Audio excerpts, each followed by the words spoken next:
Hi, folks. It's April, and you know what that means. 420 is right around the corner, and you know what that means. It means that SunsetLakeSebede.com is having their annual 420 sale. Yes, it started yesterday, and it goes until April 22nd. And last year, thanks to Majority Report listeners, Sunset Lake, Sebede, and the Majority Report helped raise $22,000 for the Last Prisoner Project, which is a nonprofit organization dedicated to cannabis criminal justice reform. And we're doing it again. Starting today, everything at Sunset Lake, or I should say yesterday, everything at SunsetLakeSebede.com is 30% off. 30% off. That's almost 1/3 for those of you who don't do math well. And all you got to do is use coupon code 420. And if your order is over $100, they'll throw in a free 20-count jar of their Vibe gummies. That's the one with Sebede and THC. That means that all of their tinctures are on sale, especially my favorite, the Good Night Oil, which has some Sebede and some other stuff on there, but it helps me sleep. They also means that all of their gummies are on sale. One's like their Focus gummy that has cordyceps and lion's mane, or the one with melatonin, or the one with 2 different types of Sebede. Also on the program today, excuse me. Someone likes the Sebede sale. Exactly. You forgot ashwanga. They got ashwanga. They have smokables and pre-rolls and keef. They have fudge and coffee with Sebede. Check it out. All of their products are third-party tested. They use great farming practices, integrated pest management, and they use no pesticides. They're huge movement partners. They've given thousands of dollars, not just to things like the Last Prisoner Project, but also immigration, refugee resettlement, and strike funds, and food pantries. Planned Parenthood. And right now, Sunset Lake is going to donate 4.20% of the proceeds from this sale to the Last Prisoner Project, and we, the Majority Report, are going to match that donation. Again, last year it was $22,000. Sunset Lake's 420 sale ends April 22nd. Head over to SunsetLakeSebede.com right now to take advantage of this deal and help raise money for cannabis criminal justice reform. See their website for sale terms and restrictions. And now for the show. The Majority Report with Sam Seder. The destiny of America is always safer in the hands of the people than in the conference rooms of any elite. Sam Seder. They are unanimous in their hate for me, and I welcome their hatred. We must guard against the acquisition of unwarranted influence, whether sought or unsought, by the military-industrial complex. The Majority Report with Sam Seder. Ever get the feeling you've been cheated?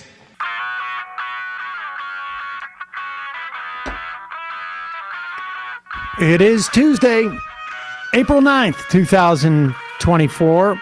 My name is Sam Seder. This is the 5-time award-winning Majority Report. We are broadcasting live steps from the industrially ravaged Gowanus Canal in the heartland of America, downtown Brooklyn, USA. On the program today, Netanyahu says there's a date for an assault on Rafah. Meanwhile, the U.S. pushes a new ceasefire deal in peace talks taking place in Egypt. The UN Security Council is to take up the Palestinian application for full membership. In Washington, Senate Republicans are poised to kill the House bipartisan tax deal, including the child tax credit. We've got more details on Biden's student loan debt relief program, the EPA to limit cancer-causing pollution from chemical plants. March is the 10th straight month to be hottest on record. This as Europe's top court finds protection from climate change is a governmental obligation. Trump has denied a delay in his criminal hush money case. and serious questions over his bond bid in his civil fraud case. Mayor Adams has closed New York libraries on the weekend, but at least we get to pay for his ultra-expensive lawyer in his sexual harassment case. Oh, this isn't even the Turkish corruption one. That's right. It's good to know. That's why these lawyers are so expensive. They've got to juggle a Double lot duty. of balls. All this and more on today's Majority Report. Welcome to the program, folks. It is Newsday Tuesday. It's Newsday Tuesday, folks. How you doing today, Sam? I'm doing fine. I know that we our app went out and said we're talking about Apple, but we switched. we switched it up. Okay, all right. So there it is, folks. We're going to do Newsday Tuesday today. We have some guests in the Yes, I have studio. some family here. My dad and sister are here in studio today to watch us. There you So go. say hello. Emma's asked to get them water about 8 times. I just don't know there what you to go. do with my hands. We got a lot of stuff to get to, and so we'll get on it. But you didn't watch the whole game last night. So, I didn't actually. I didn't. I as I said, I was more invested in the women's tournament this year, honestly, than the men's. But you know, it just I've talked a little bit about my allergy to college sports. Until these guys are getting paid or these women are getting paid, it's just difficult for me to invest my full heart into it. But good game, UConn, repeat champions. Congrats to them. There you go. I mean, not yet. Yeah, UConn, repeat champions. All right, let's get to the student debt stuff. There's plenty here to like, and it would be nice if it was a little bit more expansive. This is really the second big bid that the Biden administration. There was another tranche of about 4 million people that were already eligible for a student debt program, and basically the education department just made it more efficient. So those people are going to get paid out, basically just paying them. If you're eligible, there's 2 different ways of doing it. There, you can say apply, go through this process, and hope that the people who know that they're eligible know enough to apply. Or you can just give people student debt relief, and they just suddenly get a letter saying you no longer owe that debt. That's what happened with that last tranche of about 4 million people. This one is different. This is an attempt to be more expansive. This is sort of plan B-ish or C-ish after the Supreme Court shot down in 2022 the attempt by the Biden administration to offer $10,000 per person, $20,000 if you had a Pell Grant under the auspices of the HERO Act. This one is under the National Education Act. And this is what advocates were saying, the authority that he should probably use going into it. Now, would it have necessarily made a difference with the Supreme Court because they reached their conclusion based on the politics of the situation? Probably not. But this is maybe more durable, some student debt experts feel. Yeah, we'll see. That is an issue. Well, let's hear him say, and then we'll critique, because one of the critiques from activists is maybe instead of announcing it and announcing that you're about to announce it without the full details, just do it. And then let the Republicans gear up to try and sue. But it's an election year, so this is what Biden did at an event in Madison, Wisconsin. Today, I'm proud to announce 5 major actions to continue to relieve student debt for more than 30 million Americans. First, my administration will propose a new rule to cancel up to $20,000 in runaway interest for any borrower who owes more now than when they started paying the loan. And for low and middle class families enrolled in my SAVE program, we'll cancel all of your interest, all of your interest. Second, we plan to cancel student debt for borrowers who still owe student loans even though they started repaying them more than 2 decades ago. Third, we plan to cancel debt for about 2 million borrowers who would be eligible for debt forgiveness through the SAVE program, public service loan forgiveness, or other with debt canceling programs, but are not enrolled in these programs. Fourth, we plan to cancel debt for borrowers who the Department of Education determines were cheated by universities that left students with unaffordable loans and delivered little in benefits to students. And finally, the Department of Education will propose a new rule to cancel student debt for Americans facing financial hardships. And over the coming months, the Department of Education will propose and then implement these plans. And starting this fall, we plan to deliver up to $20,000 in interest relief to over 20 million borrowers and full forgiveness for millions more. He seems really energized about that. But nevertheless, the money is still good. Let's go back over what he was talking about. Just a reminder, there's 43 million people with student debt in this country. What is it now? 1.5 trillion? 1.7 trillion. $1.7 trillion worth of student debt. And in many instances, the interest is actually greater than the principal. Again, this is student debt that the U.S. government holds. So we're making money off of higher education, essentially. The first one with the runaway interest, that's 25 million borrowers. 25 million more. 25 million of the 43 owe more than they originally borrowed in federal student loans because of interest charges. And which is sort of astonishing. Right. They of those borrowers will get up to $20,000 of unpaid interest on their debt forgiven. So it's really just a function of how much of that interest is, and you'll be back stuck at the principal. That is regardless of your income. The low and middle income borrowers could have the entire interest balance that is accrued on their federal debt loan since they entered repayment canceled. In other words, that there would actually be, you would get credit for interest that you would have already paid for on the loan. If you are in the saving on a valuable education plan, or the so-called SAVE plan, it would be automatic. You don't even have to apply. You'll just get it waived, and you'll get a letter in the mail that says that's what happened. And that is also for that program, the SAVE, or any other income-driven repayment plans that you have not applied for. On top of which, if you started repayment 20 years ago, if you've had your loan for 20 years, that would get those would be forgiven.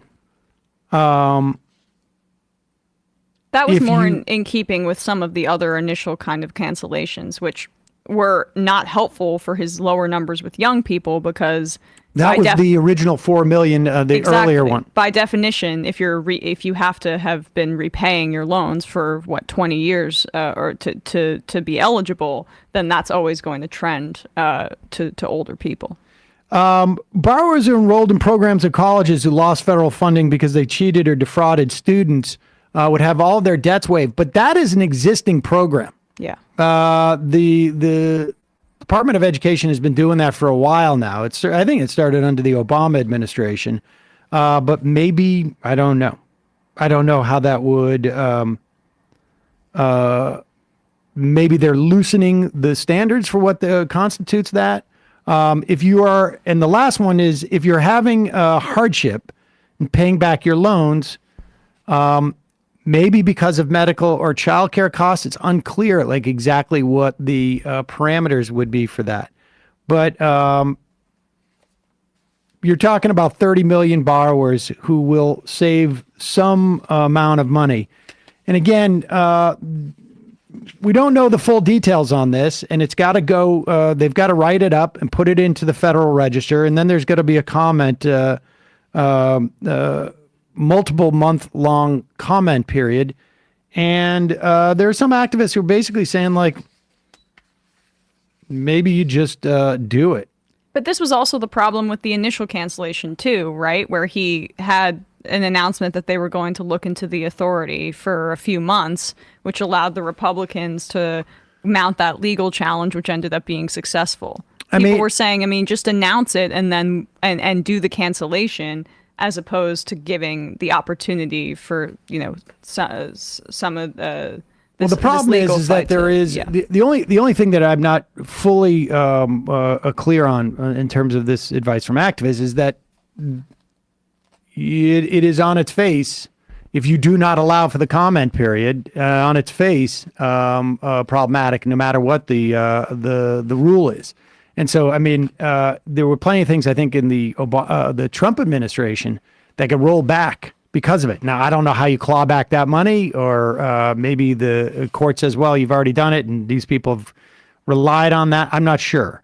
I'm not sure how that works. But at the very least, like, you could start the process and make it quiet and hope that people don't notice, which it's conceivable for a while they wouldn't. So I don't know. We will follow this and talk to some activists about it after the fact. But and maybe they want to try and time this so that it comes out during the right before the election. A nice little bonus for people, maybe drive people out. But we'll see. As Caribbean Doc says, I welcome Genocide's Joe's attempt to buy my vote. In fact, this is good politics, and all politicians should be trying to buy our votes more frequently instead of trying to buy the votes of large corporations. I actually fully endorse that comment. Yeah.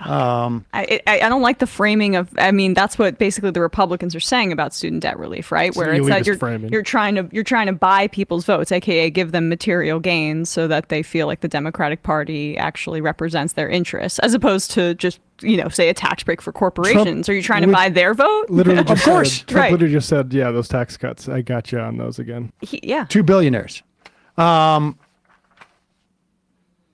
We'll talk a little bit about the fallout from Donald Trump's, I guess, new abortion proclamation that he now is in favor of statewide abortion bans, if that's what they want to do.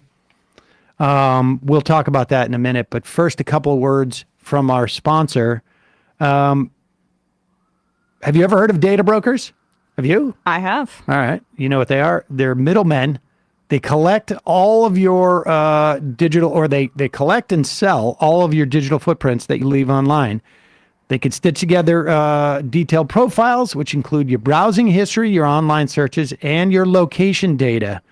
The data broker then sells your profile to a company who delivers you a really targeted ad. Or maybe they, I don't know, sell it to private equity, so they figure out where they should be putting a pet store or something like that.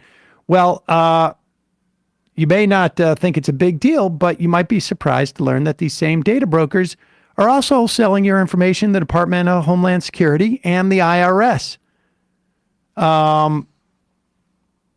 That's one of the ways that they get around, particularly some of those agencies in the Department of Homeland Security. They get around restrictions on what they can collect. They can't collect it, but they can buy it. To protect yourself against big tech's prying eyes, I use ExpressVPN. I also use it, let's be honest, so that I can spoof that I'm in a different country and watch TV shows from a different place. Or some of your Boston teams. Yes, I mean, that may happen. Hypothetically. Hypothetically speaking. I want to thank ExpressVPN for supporting the Majority Report, and I want to thank them for allowing me to see some out-of-market games. Visit expressvpn.com/majority. You can get an extra 3 months off on a 1-year package. That's 15 months for 1 year's worth of payment. One of the easiest ways for brokers to aggregate the data and tie it back to you is through your device's unique IP address, which also obviously reveals information about your location. I've talked about that. Like sometimes when we get nasty emails from people, they don't realize that if you just look at the source code in the email, you can find out where the IP address is, and then you can freak them out by saying, like, I've never been to wherever that town is. Hypothetically, something I would do. Yeah. But if they use the VPN, then maybe they're laughing at me about it. Yeah. ExpressVPN also encrypts 100% of network traffic, which keeps your data safe from hackers on public Wi-Fi. That's why I have the ExpressVPN downloaded on all my devices, phone, computer, and even my home Wi-Fi router. All I do is tap one button to turn it on, and I'm protected. It's that easy. That's what the really amazing thing about all of this is. It sounds far more complicated, and if it was far more complicated, I'm not sure I would even do it. But you literally get the app, put it on your phone, press the button, and boom. Make sure your online activity and data is protected with the best VPN money can buy. Visit expressvpn.com/majority right now, and you will get 3 extra months through our special link. That's ExpressVPN, expressvpn.com/majority, expressvpn.com/majority to learn more. Also, we've talked about this product for years, and I've been taking it now for over a year. You don't have to choose between better hair growth and your health. Nutrafol provides a whole body health approach for men that promotes healthier hair. No drugs, no compromises, just better hair. It also works for women too. We both know examples of people, of women who have used it and it helped. And I can tell you from my experience, I've mentioned this a million times, but they wanted to advertise with us years and years ago. I asked Michael if he was interested in it because Michael was a little thin on top, and he wasn't. I started trying it like about a year or two ago because I'm getting up there and I'm feeling a little thinning on this side for some reason. Yeah. But I don't want to take drugs for it. And so it was a Nutrafol. Their hair growth supplements are physician formulated. Again, they use 100% drug-free ingredients. Their patented technology provides consistent, reliable results without compromising your sex life, or in my instance, mine. Many supplements rely on ingredient studies. Nutrafol clinically tests the final formulations to ensure their efficacy. So if there's 5 things in there, they don't rely on 5 different studies on these things. Basically, they test the combination. In a clinical study, 84% of men showed improvement in their hair after 6 months taking Nutrafol's men hair growth supplements. Head over to Nutrafol.com/men. Take their hair wellness quiz. It will give you a personalized hair health plan based on your specific root causes. See what I did there? There we go. Pun intended. Yep. With Nutrafol, building a hair growth routine is simple. You purchase online. No prescription is necessary. No doctor's visit is necessary. They ship it to you for free, and automated deliveries ensure you'll never miss a day. You will see results, 84% of you, in 3 to 6 months. Nutrafol is the #1 dermatologist-recommended hair growth supplement brand, with over 1 million people seeing thicker, stronger, faster-growing hair with less shedding.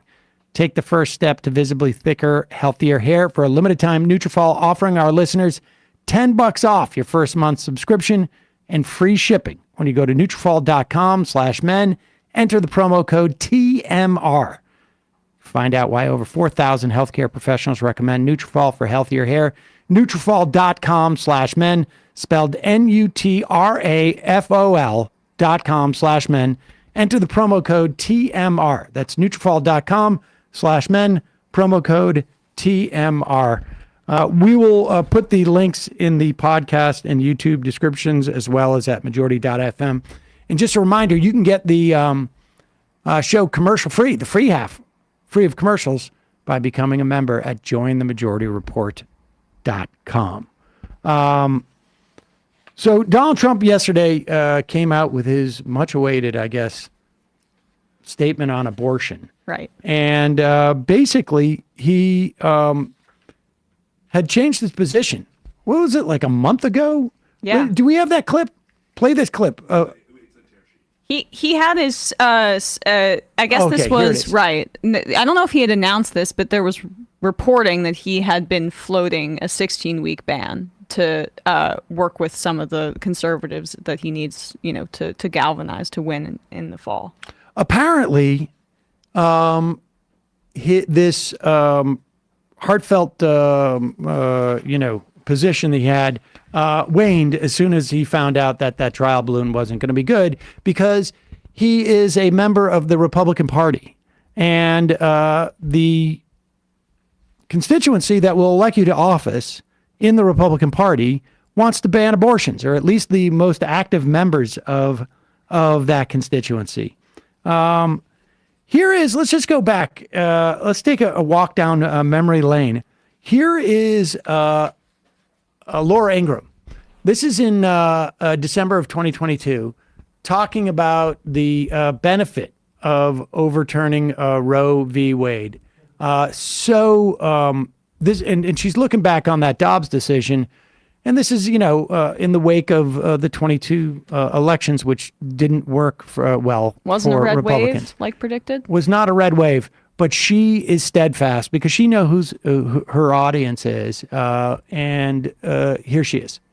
And marching by those in the pro-life community, also with the selection of all these terrific justices, it made the reversal of Roe possible. And regardless of the political benefit, which is impossible really to quantify, it was a win nearly 50 years in the making. Now, just a couple of points. One, she talks about 50 years in the making because this is the first time ever the Supreme Court has reversed and taken away an individual right that had been established in our society for 50 years. And impossible to measure the political benefit. Here she is in a little bit less than a year later, in August of 2023. Overturning Roe versus Wade is the greatest accomplishment the conservative movement has had since the end of the Cold War. We should be proud of it and build on it, not run away from it. That's right. You do not run away from something like that, because we should be proud of it and build on it.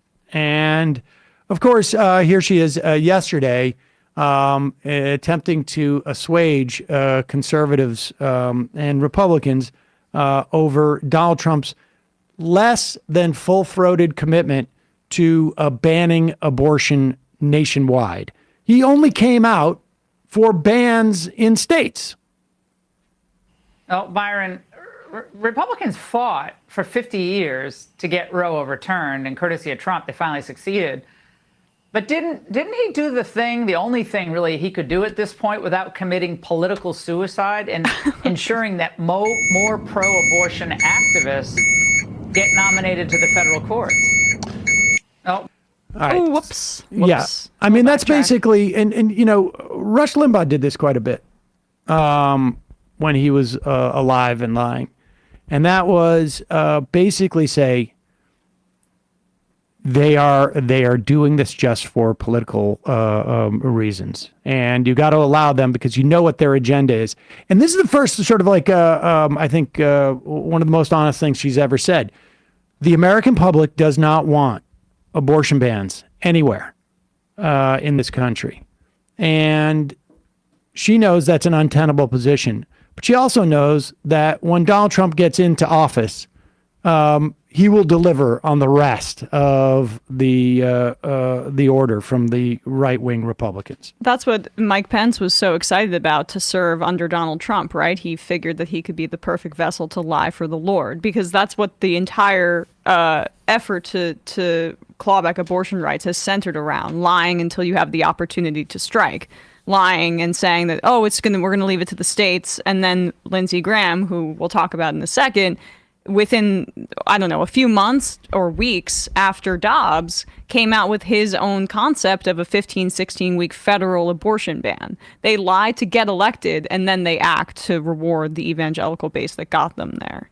And that's what the Donald Trump presidency would be. He would have immense pressure, even though I don't know if he could get past the filibuster, but he could do some things on the executive action front that could severely curtail say, like, the ability of abortion clinics to operate, right? I mean, the brakes are off now that Dobbs has been implemented. And the idea that the Republicans wouldn't get rid of the filibuster, I mean, frankly, I want the Democrats to get rid of the filibuster. Right. And, but you invariably have Democrats who sell themselves as being,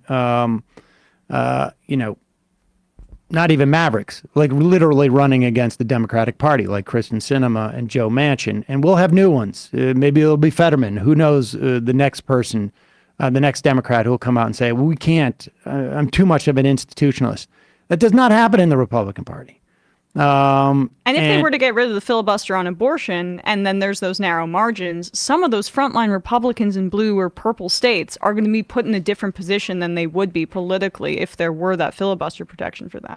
Well, the problem is there's not that many of those Republicans in those blue or purple states anymore. And so the idea that a Republican would vote against getting rid of the filibuster to impose an abortion ban, show me that Republican who would not know that vote will destroy their chances in their upcoming primary. The Republican base wants an abortion ban federally. Period. End of story. That base may only be 30% of the American public, but they control that party. And there is no way any Republican anywhere, I don't know what state it would be or who it would be, that would stand in the way of that vote. And so there will be no filibuster, at least for that question, if the Republicans control the House and the Senate and the presidency. And Donald Trump has absolutely no incentive whatsoever to veto an abortion ban. And if he wanted to say that, he would have said it in his he would have said it yesterday.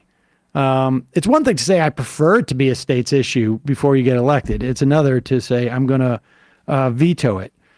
In the meantime, here is the Biden campaign releasing their ad. This ad came out yesterday. You may have heard this story. I think we may have talked about this. And this is one of the implications of abortion bans where there is supposedly an exception. But remember, there is no light that goes off on the top of a person's head when their life is in jeopardy unless they get an abortion. That doesn't happen. Every time that decision is made, it is a doctor's subjective opinion as to whether this constitutes a life-threatening situation. Or rape and incest exemptions, for example, that would have to be borne out in the courts, which makes them essentially null and void, because Right. you'd have to prove a rape or you'd have From to a prove practical incest. standpoint. From a practical standpoint, then the abortion can't go forward. The point with a doctor having to make a subjective decision is that if their subjective decision after the fact is determined to be wrong, then they could go to jail. And so what doctors do is they say, I'm going to err on the side of me not going to jail, Right. me not losing my license, and wait until there is some indisputable indication that your life is in jeopardy or your ability to get pregnant again. That's not even an exception. That's this story here. This is one of our willow boxes. This is just filled with some of the things that we had started gathering for her while I was pregnant. Yep. Here's her little baby book. This is the outfit that she was gonna maybe wear home from the hospital. All of these. This is... Pause it. I should say that there's graphics that are coming up if you're just listening to this that say that in 2022, Donald Trump killed Roe v. Wade. And this is a function of that.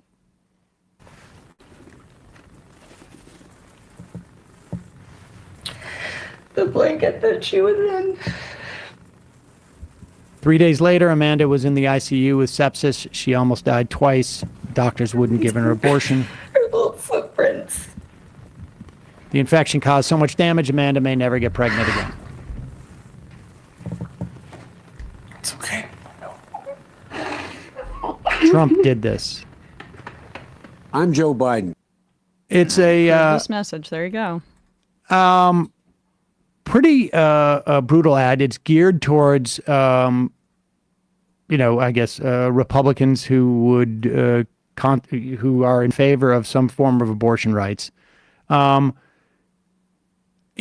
I'll be Laura Ingraham here and say I wish that it was the Biden administration pointed out that it's actually been a dream of Republicans for a long time, and it's Mitch McConnell who specifically held open that seat that Merrick Garland, and by not even giving Merrick Garland a hearing, as a way of driving anti-abortion voters to the polls effectively. Or was it mega MAGA trickle down or MAGA extremists or whatever they've poll tested for 3 years instead of just saying the word Republican? Yes. And, but I'll do my best, Laura Ingraham, say like, well, this is geared towards beating Donald Trump. And that's going to be at least the short-term implications of that will be the same. But let's be clear. This has been one of the primary drivers of Republican politics for 45 years. Yeah. Really since Jim Crow, since after Jim Crow, this is what they turned to appeal to this was the next, base. Yes. Yeah. This was, and this is what has driven voters out to the polls for a long time. The problem that they have is that they've caught the car, and people now believe that Republicans are actually doing this, not just sort of like dangling in front of their voters. And because they did it. Exactly. I mean, and you have Trump coming out and saying that Democrats want to execute the baby after it comes out of the womb. I mean, this sounds completely nonsensical.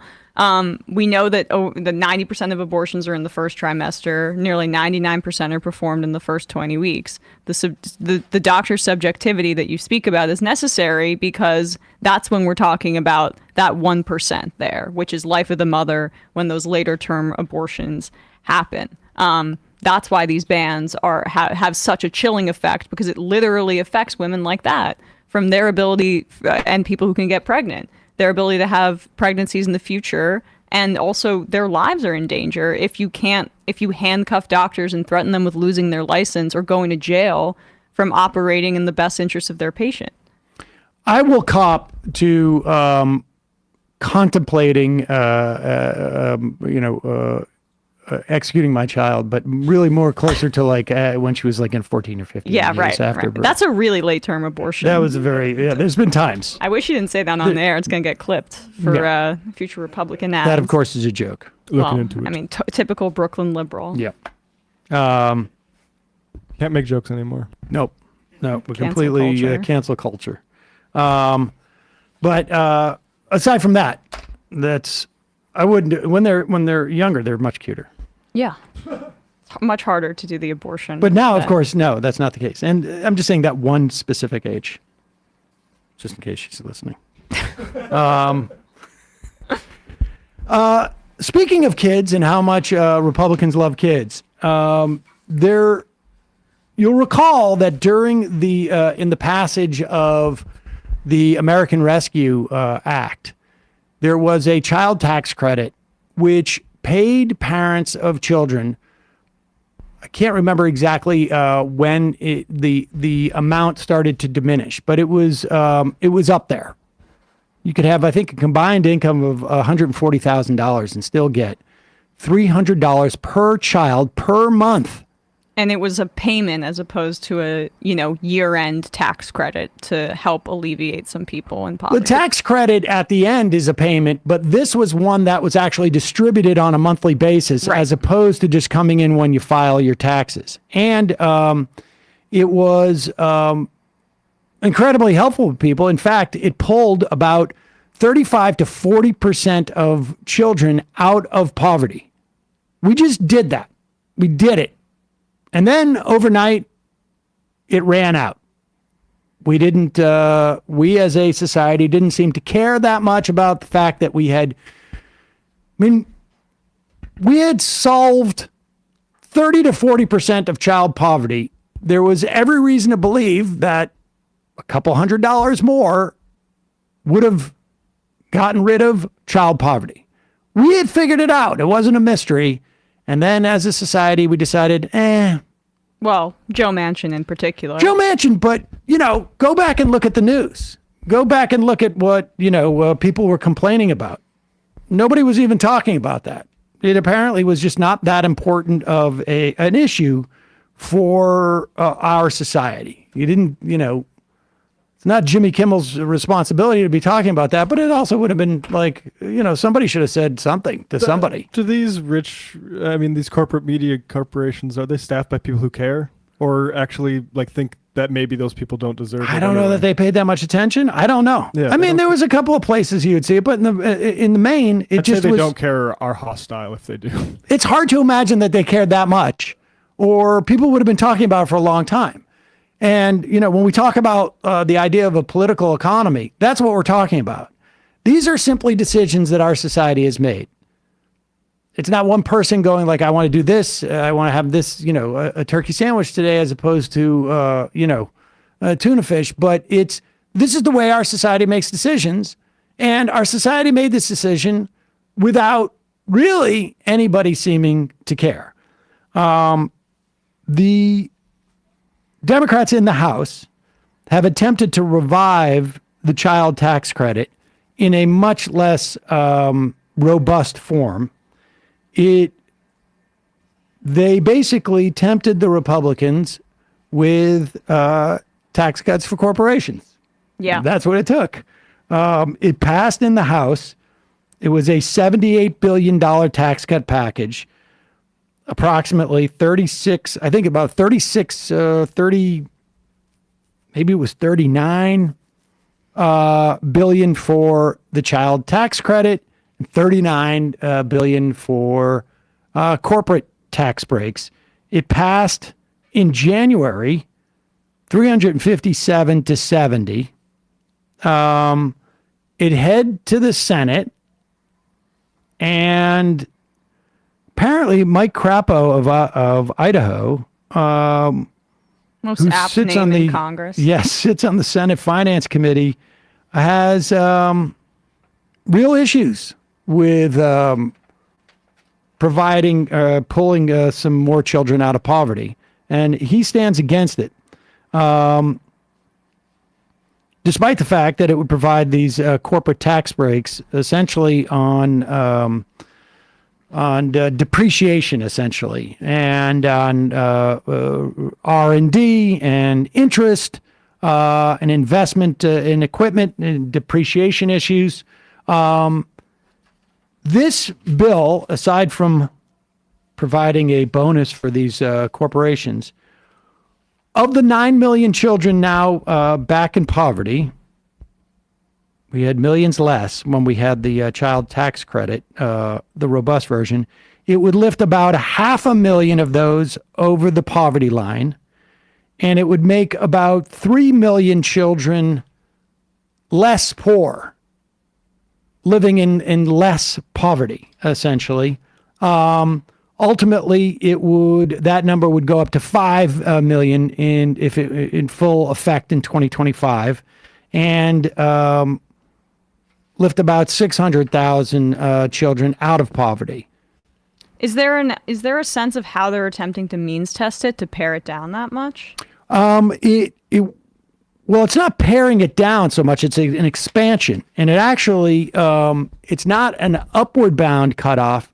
It's a lower bound cutoff. Okay. Because tax credits, you have to make some money to file those taxes, and it would basically expand the lower bound rather than go high. So it would impact 16 million children in families with low incomes. So some kids living out of poverty would actually get some child tax credits or be eligible for it. Nearly 3 million children under the age of 3 would benefit in the first year. In the first year, expansion would lift as many as 400,000 to 500,000 above the poverty line. Like I say, 3 million more would be made less poor. This is information that comes from the CP, I think it is, the CCPB. There is one hope for it, apparently, in the Senate. It seems unlikely. The fact is the Republicans don't want to give Joe Biden a win, and they think that they're going to take the Senate this November, and they can get bigger corporate tax cuts without having to do this stuff where you give kids, poor kids money. That's basically what it comes down to. Josh Hawley, remember, you need 10 Republicans to get the 60 votes. Josh Hawley, who has said that he's more or less favorably disposed towards the tax package, is floating the idea of combining in that tax bill a reauthorization of the compensation program for radiation victims, which apparently got 69 votes in the Senate last month. This RECA program will hopefully, apparently Crapo is a big fan of RECA. So this is basically, you put these two things together, and the idea is that maybe they'll get enough votes. It's unclear whether they will go through this process.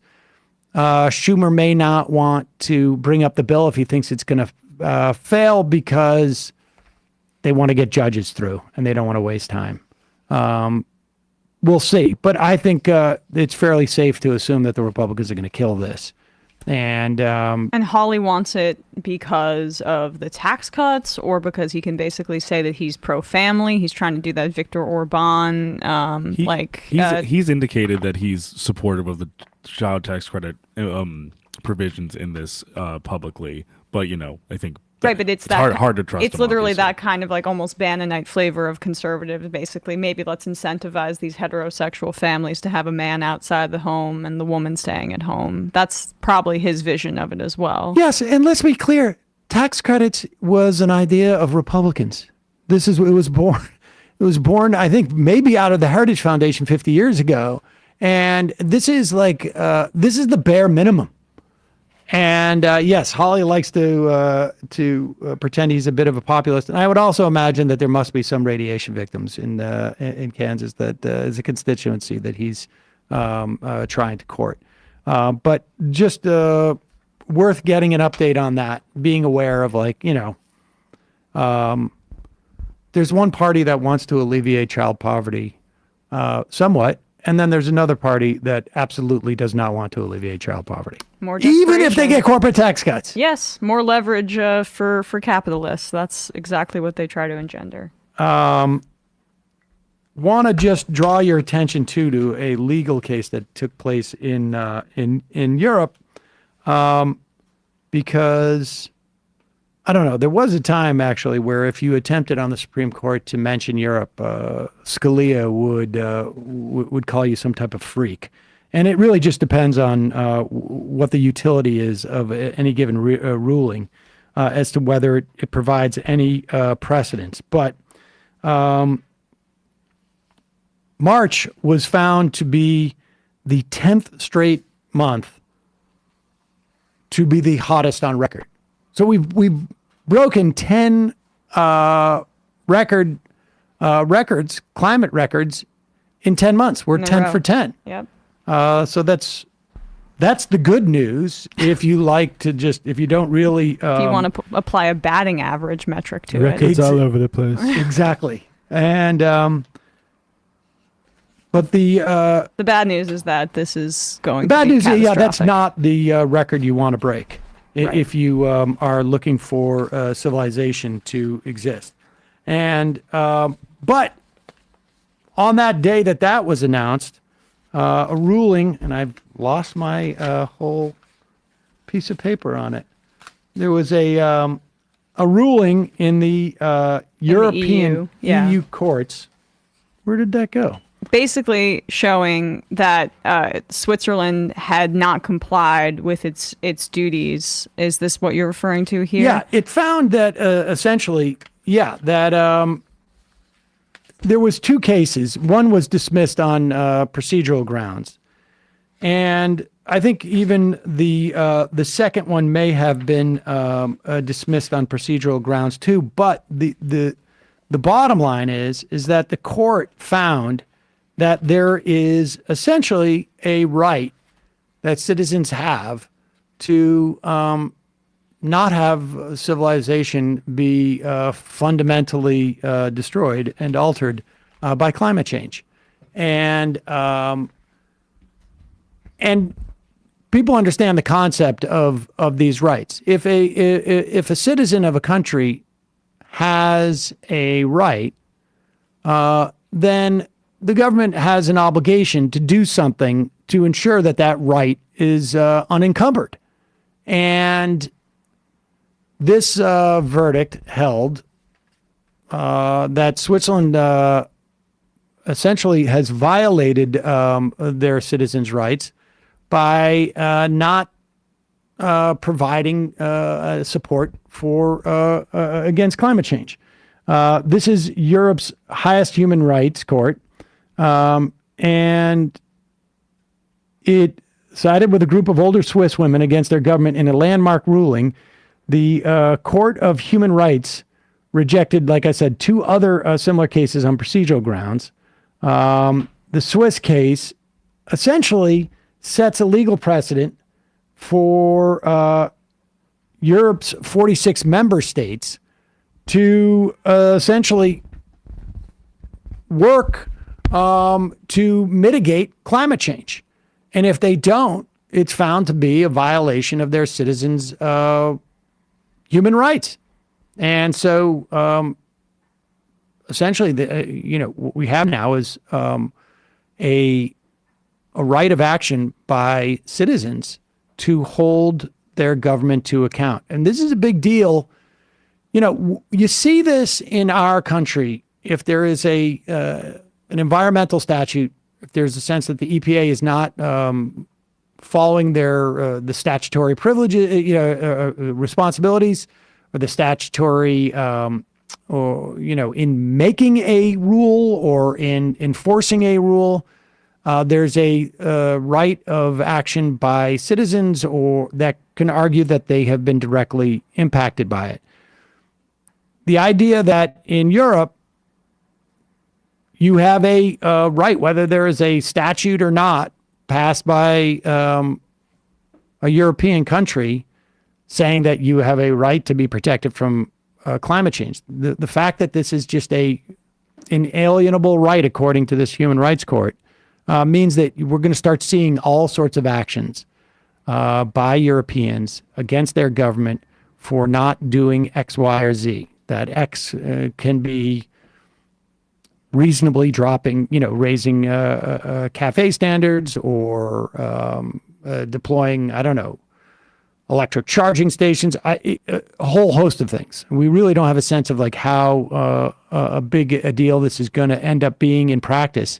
But in principle, it's a big deal. It's a big deal, and I would love to see some sort of similar. There was that case in Montana last year. I think it's mentioned in this Associated Press article, basically saying that state agencies were violating the constitutional right to a clean environment by allowing fossil fuel development, and that is a new case, first of its kind here, as the Associated Press writes, trial in the U.S., which means that we could start to see more of this kind of action here. But of course, making something a right in this country is a bit difficult and requires some legal hurdles. Right. The language of rights, I think, is sort of been not discredited, but devalued by this sort of thing not happening enough. But this should have, I remember being in high school learning about climate change and knowing where we are at now, I have a lot of anger at society for the lack of action. And I can't imagine, I can imagine growing up now seeing how much worse it's gotten and how much more dire it is and how Al Gore isn't selling the light bulbs that might fix it all. It's got to be really depressing for kids. So young activists bringing these sorts of lawsuits, I think is really great. And we're having a guest on Thursday speaking about how market-based solutions to climate mitigation are, essentially completely insufficient. There needs to be just a much more much stronger hand by the state here. Europe and the EU and other European countries probably have better mechanisms to do such a thing. But in the United States, there needs to be a shift in that conversation, not just electric vehicle tax credits and investment in these projects by giving grants to certain corporations. There should be a greater federal hand in this to make the transition a lot more rapid. All right, we've got two more stories before we head to the fun half. One is that the nomination, and this has been going on for a while, but it looks like we might be at the end of the story. The nomination of the first Muslim American to a federal appeals court judgeship seems to be essentially close to dead. A lawyer, Adil Manji, I think I'm pronouncing his name right, got through the Judiciary Committee on partisan grounds or a basis, and he is nominated to be on the Philadelphia U.S. Court of Appeals in the Third Circuit, and Republicans went at him hard because he's a Muslim, and of course. That is still embedded in their DNA as a party. In December, Ted Cruz, Tom Cotton, Josh Hawley all went after him specifically on racial grounds and were questioning his condemnation of Hamas. I mean, he's not Palestinian. Asking him about the October 7th attacks, asking him about a ceasefire letter written by an organization that he was affiliated with, but that he didn't sign. They were clearly racially motivated in the way that they were going after it. And I'm extremely disappointed and shocked to see these Democrats, like in Nevada, that you'll get to in a second, who have seemingly capitulated to that pressure. Well, Joe Manchin came out against Manji, and then, that's not... But then it was Catherine Cortez Masto who came out against his nomination, and then Jackie Rosen, who is running for re-election. Masto just won re-election very narrowly in Nevada. Yes. And this is, the Republicans were saying that he was anti-Semitic because, of course, he's Muslim. Even the ADL, the Anti-Defamation League, when the Anti-Defamation League comes out and does not attack a Muslim person, you know that you are out on a limb. But Masto and Rosen said the anti-Semitism claims were ridiculous, but they are coming out and saying that they are objecting to his nomination because local law enforcement groups have a problem with him. He is on the advisory panel of something called the Alliance of Families for Justice, which is a support group for family members of incarcerated people that has called for the release of some individuals who were convicted of killing police officers. One of them was, I guess, apparently the organization sponsored a fellowship in the name of Kathy Boudin. She was a member of the Weather Underground. Her son was the district attorney in San Francisco. She's, I think she was released, what was it, like 5-10 years ago? I can't remember now. Not that long ago. And so the idea is that they're using this sort of front of police groups as a way of sinking this nomination. I think Masto came out first to say that she was released in 2003. She just recently passed away last year. Okay, that's what it was. Masto came out and opposed the nomination basically to give Rosen space to do that because she's running in a tough race in Nevada. You've got there's still this crime narrative that's out there, particularly in the wake of like Eric Adams pretending that this was a huge issue in New York and around the country. And I think that's what this is a residual of that. The problem is that the Biden administration doesn't want to sink the nomination of the first potential Muslim federal judge, particularly since that they've been supporting and enabling a genocide or ethnic cleansing or just the mass murder of Muslims in Palestine, in Gaza. And so that puts them in an uncomfortable position, apparently. The other issue is that if they don't pull his nomination, it will just languish there. And that court is currently, it deals with Pennsylvania, New Jersey, and Delaware, and the Virgin Islands in a weird twist. It is divided 7-6 in favor of Republican nominated judges, and placing a judge on that court would put it at 7-7. And the Republicans are using these courts as sort of a way in which they can, particularly now that supposedly there's going to be a little bit less forum shopping, or specific within the context of circuits. They're gonna go for circuits where there's an advantage to Republicans just to play the odds. And so this is a really important seat that needs to be filled. And I would anticipate that the Biden administration is going to pull it at one point. But this is, this is such a tiny downstream indication of just how much Biden is potentially effing up this country because of his blind support for Netanyahu, right? Like, there's we know the implications of, we don't know, but it's not hard to assess that the implications for the election in the fall, based upon Biden's blind support of Netanyahu up to this point, is going to be unhelpful at best. I mean, you have, never mind the direct impact on votes, but the impact on people who are supposedly organizing and get out the vote campaigns and campaigning.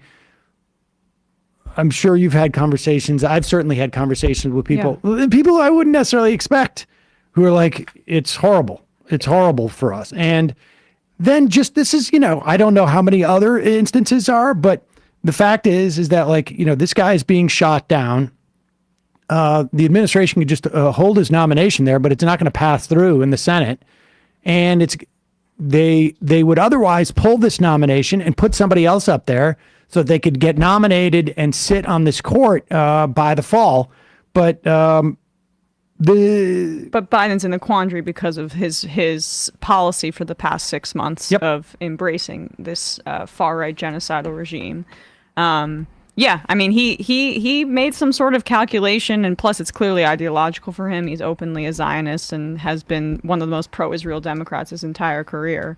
But the fact that he didn't even make the political calculation because he was so emotional about Israel is deeply frustrating because of all of the branches of electoral consequences that we're talking about right now. All right, one last story I've been wanting to get to for a while.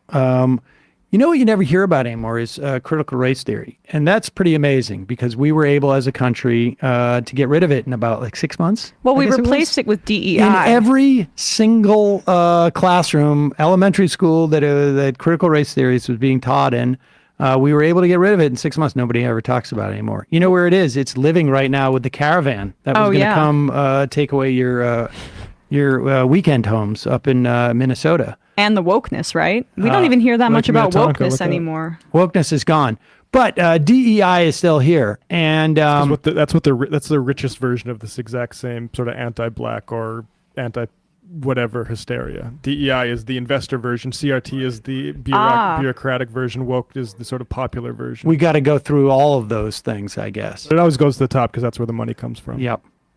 And of course, that's what's bringing down all those planes. Right. But this is like a perfect example of what critical race theory basically uncovers. Apparently, for a long time in medicine, and are people aware that I think it wasn't until 1991 that the National Institutes of Health, they did not do any studies on women's health. They did not do any studies on women's health. They just basically extrapolated from men's health. And then somebody had the bright idea in 91 to say, like, maybe just because women derived from a male rib, they may have different health issues. Apparently, there was a test, and I have some familiarity with this with the kidneys. There are measures and metrics as to how well your kidneys are performing, and there are substances in the blood that show up if your kidney is not functioning that well, like creatins, for instance. Apparently, there was a test that overestimated how well black people's kidneys were functioning. This is because there was an automated formula that calculated results for black and non-black patients differently. And what that did, there is a list of people nationwide who are on a list to get kidney donations. If you have two kidneys, you really only need one. But if your second kidney fails, at one point you got to go on dialysis. And there's a sort of an interim period where you can go and try and find a kidney. Kidneys are, like you say, you only need one. So there are kidney donations.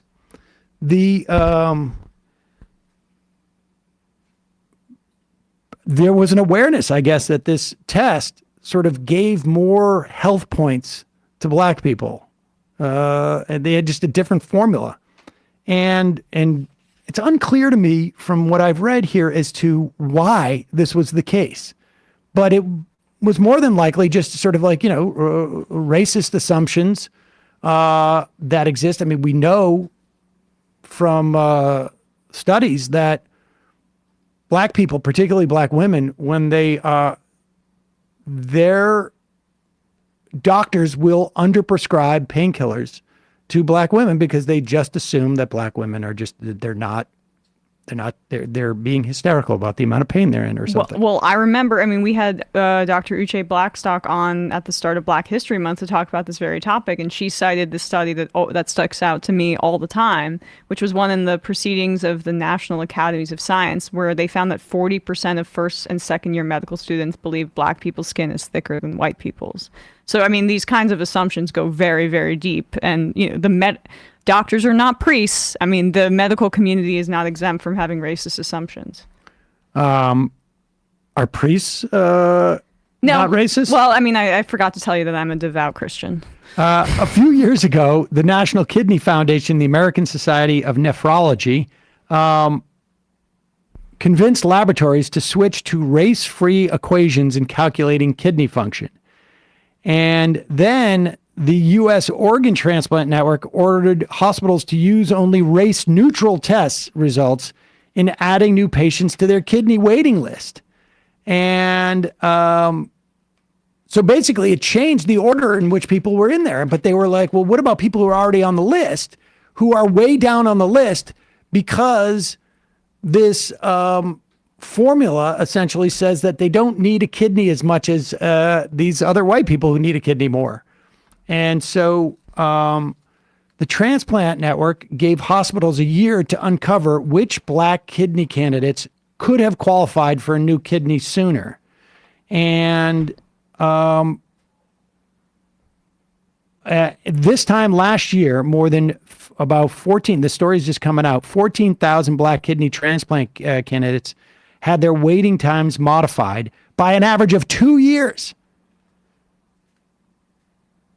Since that time, about 2,800 of them have gotten transplants. But just the existence of this, there are people who study like health equity in the same way we've had people come on to talk about equity in the law. We had, was it Professor Dorothy Brown? Is that her name? She came on and spoke about how she's a tax law professor and found that there were inequities built into our tax system because, not because, somebody at the IRS wanted to be racist, but we know how tax laws are developed is somebody proposes a law and then wealthy people come and lobby to get loopholes in that law or to reflect the structure of their lives. And black people are basically left out of that process for years and years and years. So what is considered the normal structure of how two people earn money in a family, let's say, was really only reflective of how white people earn money in this country for a long time. And the tax laws benefited white people over black people. Regardless, you could still have the same amount of income, but the way in which it was earned benefited white people. I mean, frankly, we had that with capital gains. But this was a little bit more, submerged. But there's also health equity scholars in medicine. And when we talk about critical race theory, this is what we're talking about. Finding structures of society that are racist in outcome without necessarily having to be racist in intent. And so this was fixed. But I found it, an interesting story to look at for, it's too bad people aren't talking about critical race theory anymore. But if they were, this would have been a good one to share with your uncle who's been watching a lot of Fox News. I would like to see some uncles get presented with The Whiteness of Wealth by Dorothy Brown and see their reactions to that. It would be a nice gift. Yeah, Thanksgiving. Maybe take the cover off. Thanksgiving gift. Folks, we're going to head into the fun half. Just a reminder, it is your support that makes this show possible. You can become a member at jointhemajorityreport.com. When you do, you not only get the free show free of commercials, but you also get the fun half. And you also keep this show alive and thriving. Jointhemajorityreport.com. Don't forget our merch. We got our 20th anniversary merch. Look at that. Right now, available at shop.majority.report.com. I didn't have to take a drink, I guess, from the coffee, but I did. And there's, the Heather Gray anniversary t-shirt. I mean, the black's good too. I mean, you're coveting that one. Yeah. You should be able to get an order of it. It would be nice. Great. I don't know how many times I need to hint on air. Julie. About this. But also don't forget our Discord and justcoffee.co-op, fair trade coffee, also hot chocolate. They're a co-op. They treat their suppliers really well. 10% off with the coupon code majority. Emma, ESVN, what's happening? On ESPN yesterday, we spoke about the South Carolina undefeated season and the bye, Dad. We saw about the undefeated season and the fact we previewed, I guess, the game that happened last night. Bradley and I both correctly predicted that UConn would win. We also talked about the Stephon Diggs trade, Caitlin Clark's impact. I think some of the politics behind that, as well as what else did we talk about? Oh, we talked a little bit about Doc Rivers and the predictable kind of slide for the Milwaukee Bucks. YouTube.com/ESPN show. Matt. So this morning I was on with Rob and Jordan of the Insurgents podcast. We talked about the clips and the border and some stuff. Go check that out. That was a fun conversation. The clips? The eclipse. Sorry. Oh, the eclipse. Actually, when they said it too, like we've had enough clips. I thought they said clips talk. I'm like, we didn't play any clips. And it's like, well, they meant eclipse. Eclipse. Eclipse. The eclipse. Tonight, we're talking. What insights did you have about the eclipse? That I don't really care this time because in 2044 it's going to come to North Dakota and Canada. So I'll just catch it then. I'm going to be dead probably then. No, will I? We don't know. 20 years? Close. No, I'll still be kicking around. I'm coming out for that. To North Dakota? Yeah. Get you up to Minot. Yeah. There you go. And also Anthony Fantano. I talked to him for about 45 minutes. We're going to release all of it for patrons on the Sunday. Needle? The Needle Drop, yeah. Needle Drop. Talked to him about Kendrick Lamar dissing J. Cole, and if I'm sort of some of the bad fans who only pays attention when there's rap beef, which is kind of what always draws me into hip hop. And I love the Kendrick Lamar diss, and Fantano kind of told me why. Maybe we don't need to be like that anymore. I love how obsessed you've been with this and how you found a way to work it into Left Reckoning. It's completely monopolized my life. It's Like incredible. that off the future Metro Boomin The verse album. that changed it all. It's great. Or a last gasp of bygone hip hop era. Who knows? That's That too. Maybe what it was, but I'm enjoying it still. All right, quick break. Fun half. We will take phone calls. 3 months from now, 6 months from now, 9 months from now. And I don't think it's going to be the same as it looks like in 6 months from now. And I don't know if it's necessarily going to be better 6 months from now than it is 3 months from now. But I think around 18 months out, we're going to look back and go like, wow. What? What is that going on? It's nuts.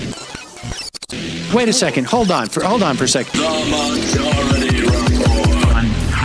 Emma, welcome to the program. Hey. Matt. What is up, everyone? Nomi Key. You did it. Let's go, Brandon. Let's go, Brandon. Bradley, you want to say hello?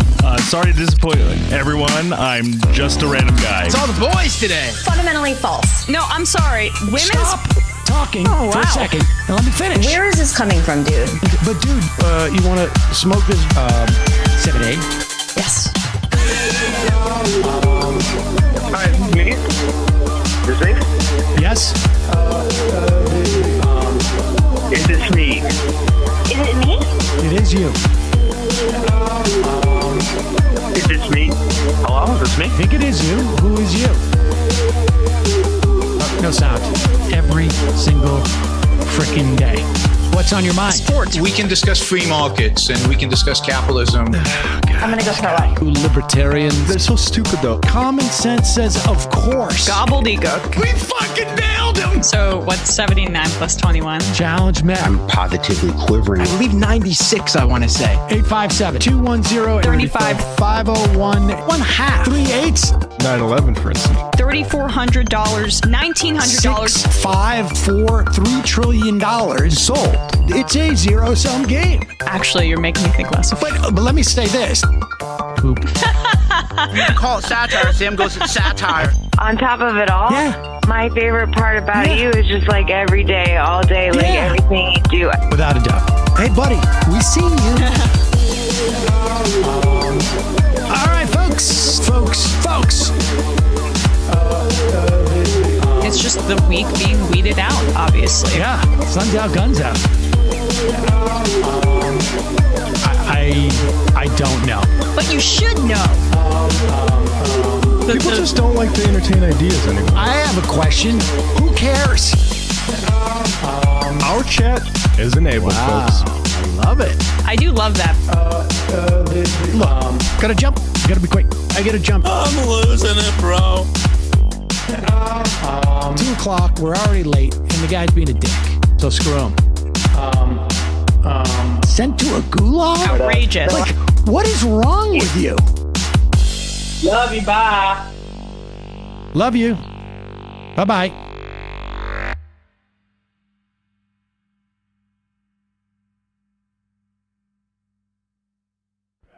We are back. Sam Seder, Emma Vigland on the Majority Report. Welcome, ladies and gentlemen. D-Dev says, may today be the day that a libertarian calls in. It's like chicken soup for my soul. Well, with that said, the number is 646-257-3920. The voicemail is off, ladies and gentlemen. The voicemail is off. EPA published a press release today about their new rules will further regulate emissions of air toxins from chemical plants. They're a pretty big deal, so we'd love it all if you could discuss them at some point. Kat, yeah, we headlined that.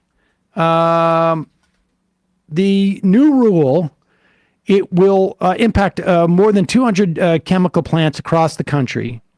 They will be required to curb the toxic pollutants they release into the air. And this is just so woke. The regulation is aimed at reducing the risk of cancer for people living near industrial sites.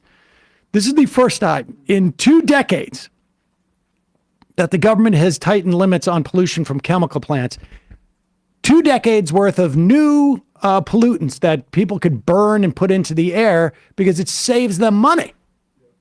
Understand, whenever you hear about a regulation like this, all that it's doing is essentially saying, who is going to pay for this company's profit? Is the company that's profiting going to have some business expense associated with generating that profit? Or will they be able to offload that business expense onto society in the forms of bunch of people getting cancer, bunch of people having health implications, society, maybe Medicaid, Medicare, paying for that, aside from obviously the people paying for it in the form of them dying or in the form of them being sick. That is what the equation always is. So when people talk about these EPA regulations undercutting profits in business and this and that, what they are doing is they're saying, we don't believe these corporations should have to pay to earn their profits. We believe that people around their plants should have to pay for their profits. EPA has classified 2 different chemicals. Chloroprene, which is used to make rubber and footwear. That sounds healthy. And ethylene oxide, which is used to sterilize medical devices. They're considered top health concern in an area of Louisiana so dense with petrochemical and refinery plants that it's known as Cancer Alley. That also sounds quite bad. Yep. I have to hear more. Most of the places that are affected by the rule are in Texas, Louisiana, and along the Gulf Coast, the Gulf Coast, and the Ohio River Valley, and West Virginia. Did you say Texas? Yep. That's why Elon Musk is there. Yep. Communities, and this is going to come as an absolute shock. This is just after we talked about that study that showed that Black people were kept lower on the list of their availability for kidney transfers because of calculations that basically said they're healthier than not. Communities in proximity to the plants are often disproportionately Black or Latino and have elevated rates of cancer, respiratory problems, and premature deaths. Again, critical race theory. It's not like these plants said, oh, how can we give more Black people cancer? How can we give more Latinos cancer? How can we increase the level of asthma amongst Black kids? How can we increase or how can we decrease the longevity of Black people's lives or Latino lives? No, what happens is they build these plants in areas where they're not going to get the political pushback that they would if they did in wealthier white areas. That's it. And so government steps in and says, hey, you cannot offload the costs of you making this chemical, which is used to make rubber in footwear. You can't offload those costs onto these people who live around here. The rule will cut toxic pollutants by 6,200 tons annually, reduce emissions by 80%. Plants will also be required to reduce emissions of 4 other toxic chemicals: benzene, which is used in motor fuels as well as oils and paints, 1 and 3 butadiene, which is used to make synthetic rubber and plastics, ethylene dichloride and vinyl chloride, both of which are used to make a variety of plastics and vinyl products. I mean, there you have it. Apparently, in 2022, the EPA began an investigation as to whether the state had violated civil rights of Louisiana residents by permitting scores of industrial facilities to operate in and around St. John the Baptist Parish, a predominantly black community. That's how environmental racism works. I remember when AOC said that What term. are you saying? The plants are racist? Right. Exactly. It means that communities that are poor, that are black, that are Latino, that are minority, bear the brunt of the emission of waste or these plants and what they put back into the environment. Those are disproportionately in poor black, brown communities. That's what she meant by that, and it's 100% right. Yep. Let's go to the phones. Calling from an 815 area code. Who's this? Where are you calling from? Hey, is this me? Yes, it is you. Well, goodness, Sam, thanks for... This is Matt from Pecatonica, Illinois. Matt from someplace in Illinois that I can't... Tectonica? Adam Kinzinger. Pecatonica. Pecatonica. Yep. But it's Adam Kinzinger's old district. Oh. I'm going to pass on saying that again, but go ahead. Pecatonica. Fair enough. I'm just a more Pecatonica. talented broadcaster. Wonderful. I just wanted to... I didn't mean it, Sam. To say that, I come from, a pretty conservative background. My family, Bush voters, Reagan voters, all of that. And I wanted to put just a message out that they're not all hateful bigots out here. You know what I mean? I'm sure that some of them are good people. They are, and they just don't know. And the things that you were just talking about with, environmental racism, and they watch Fox News every night, and they just kind of slough it off, and they're like, that's nothing. But it really is, that all is real, and the people out here just don't know. Yeah, I mean, So I'm a little bit flip about it, but yes, I know that there's a significant percentage of people who are both ignorant, in some instances, willfully ignorant about these things, because it does make life a lot more complicated. You know what I mean? Like, if you become aware of these things, you really do have to figure out, like, okay, wait a second, it's going to cut into corporate profits, of course, if we require them to pay for the cost of things that they're dumping on other individuals. It's going to implicate their bottom line. If we recognize that there's certain inequalities structurally in the country, even if it's not meant to be, an inequality.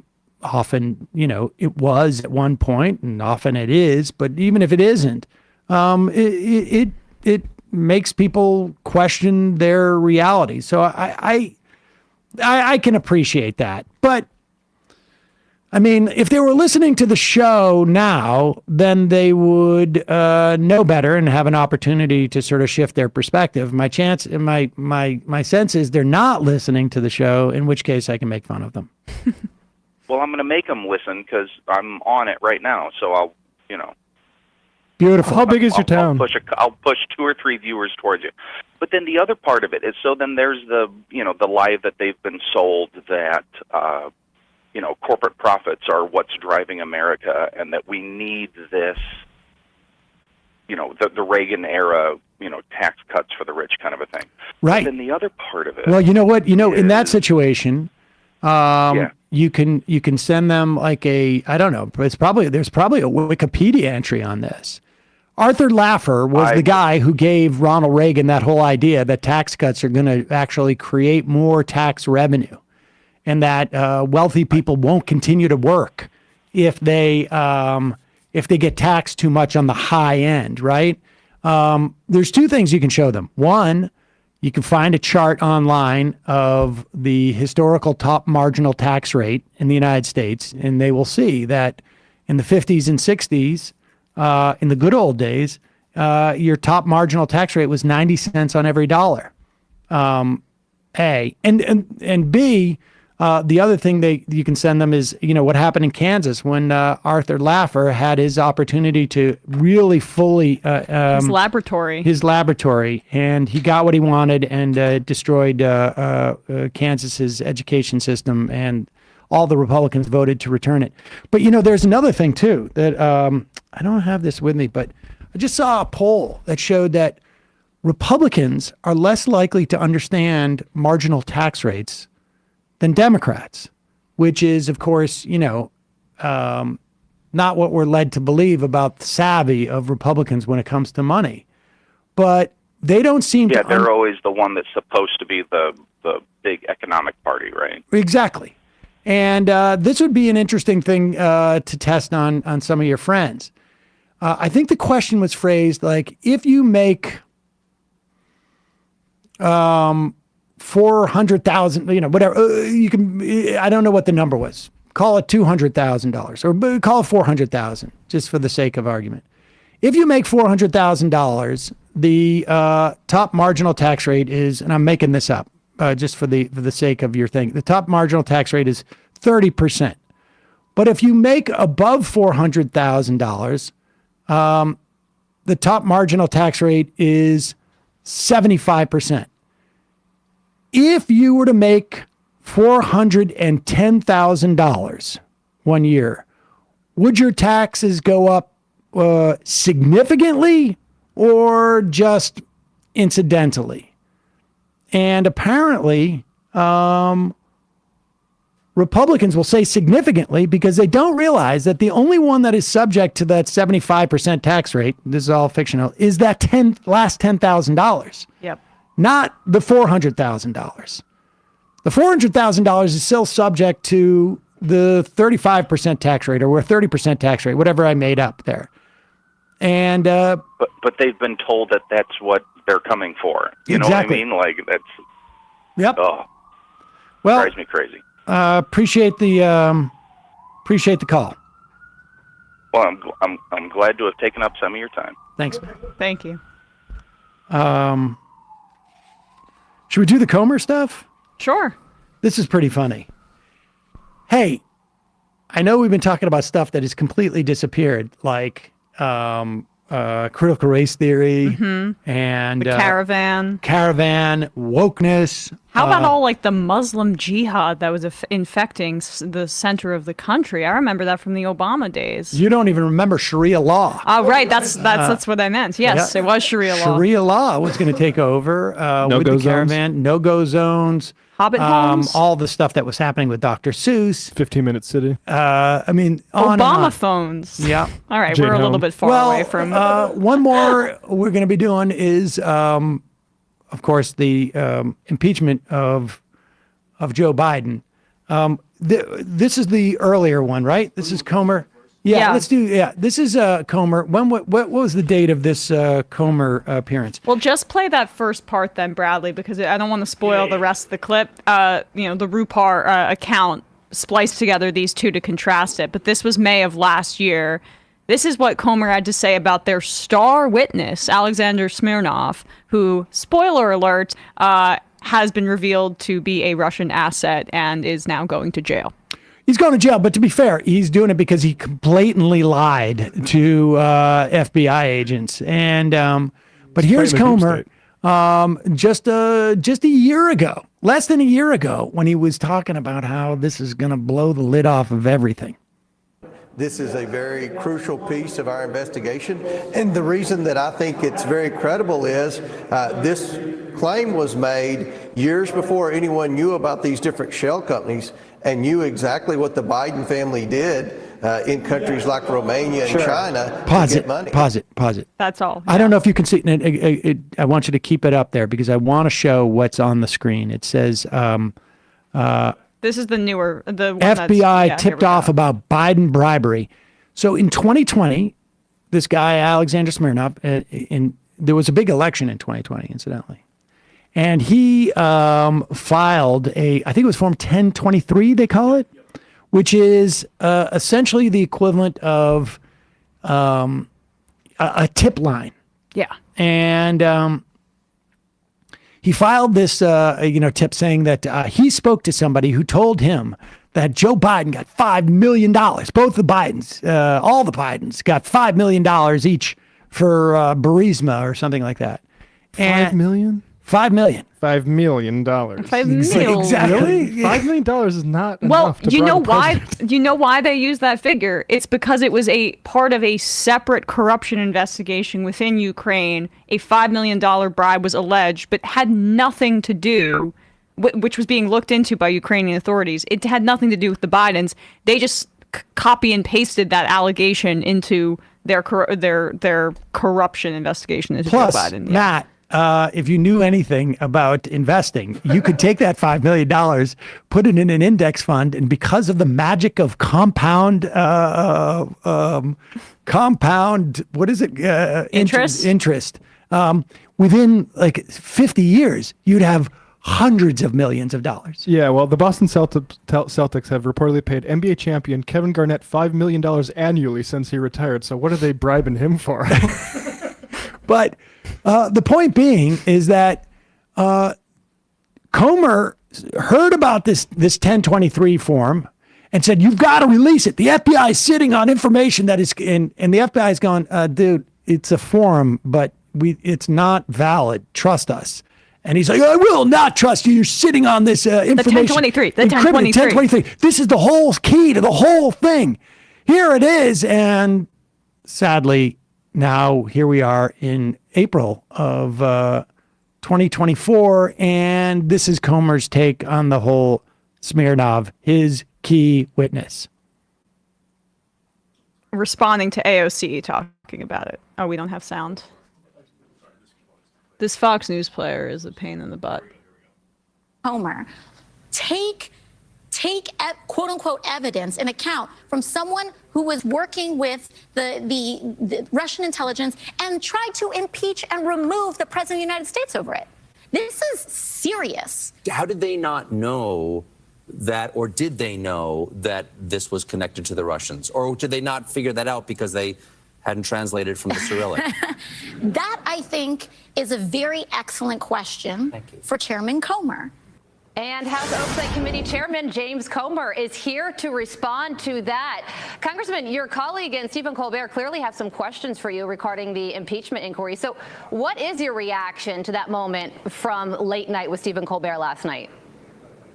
You know, all the Democrats have is Russia. Our investigation has actually proven that the Bidens took $3.5 million from a Russian oligarch. $3.5 million? For no known reason. We deposed the president's son, as you know, and they couldn't explain why they received the $3.5 million.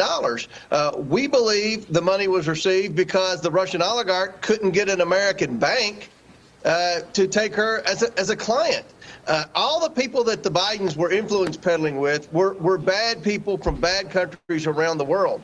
The Democrats always go back to Russia 2.0. I assume what AOC's talking about is the FBI informant that was arrested. We never knew who the FBI informant was. We had whistleblowers bring forward a 1023 that alleged the Bidens were involved in a bribery scheme. This allegation was consistent with what we had already found in Romania and China.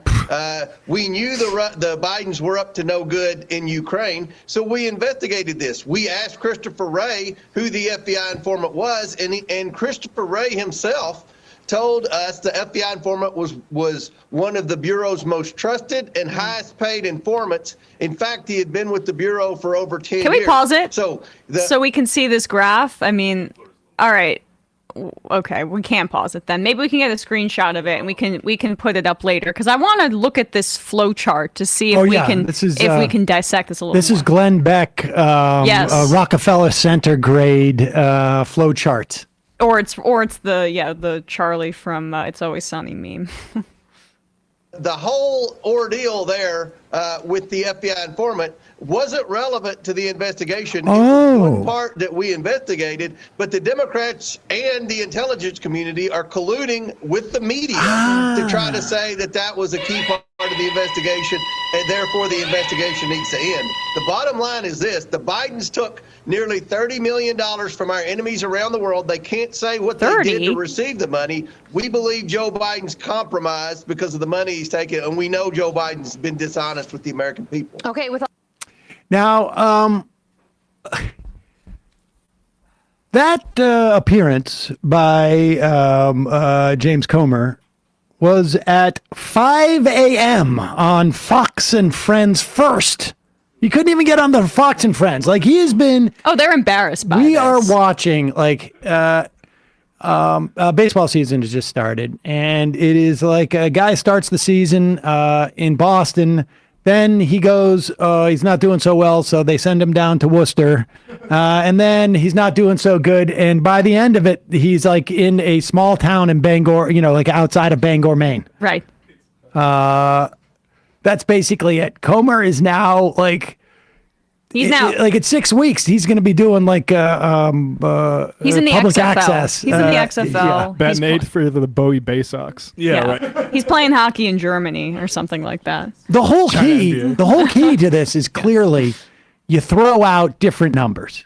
3.8 million, 30 million, 47 million. We have $47 million. They just all they need to do is figure out a way of like adding up different numbers that they see. So let's put these are small chart numbers. up. I mean, okay, so they're claiming here that 5 million came from a Chinese company to the Biden-China joint venture.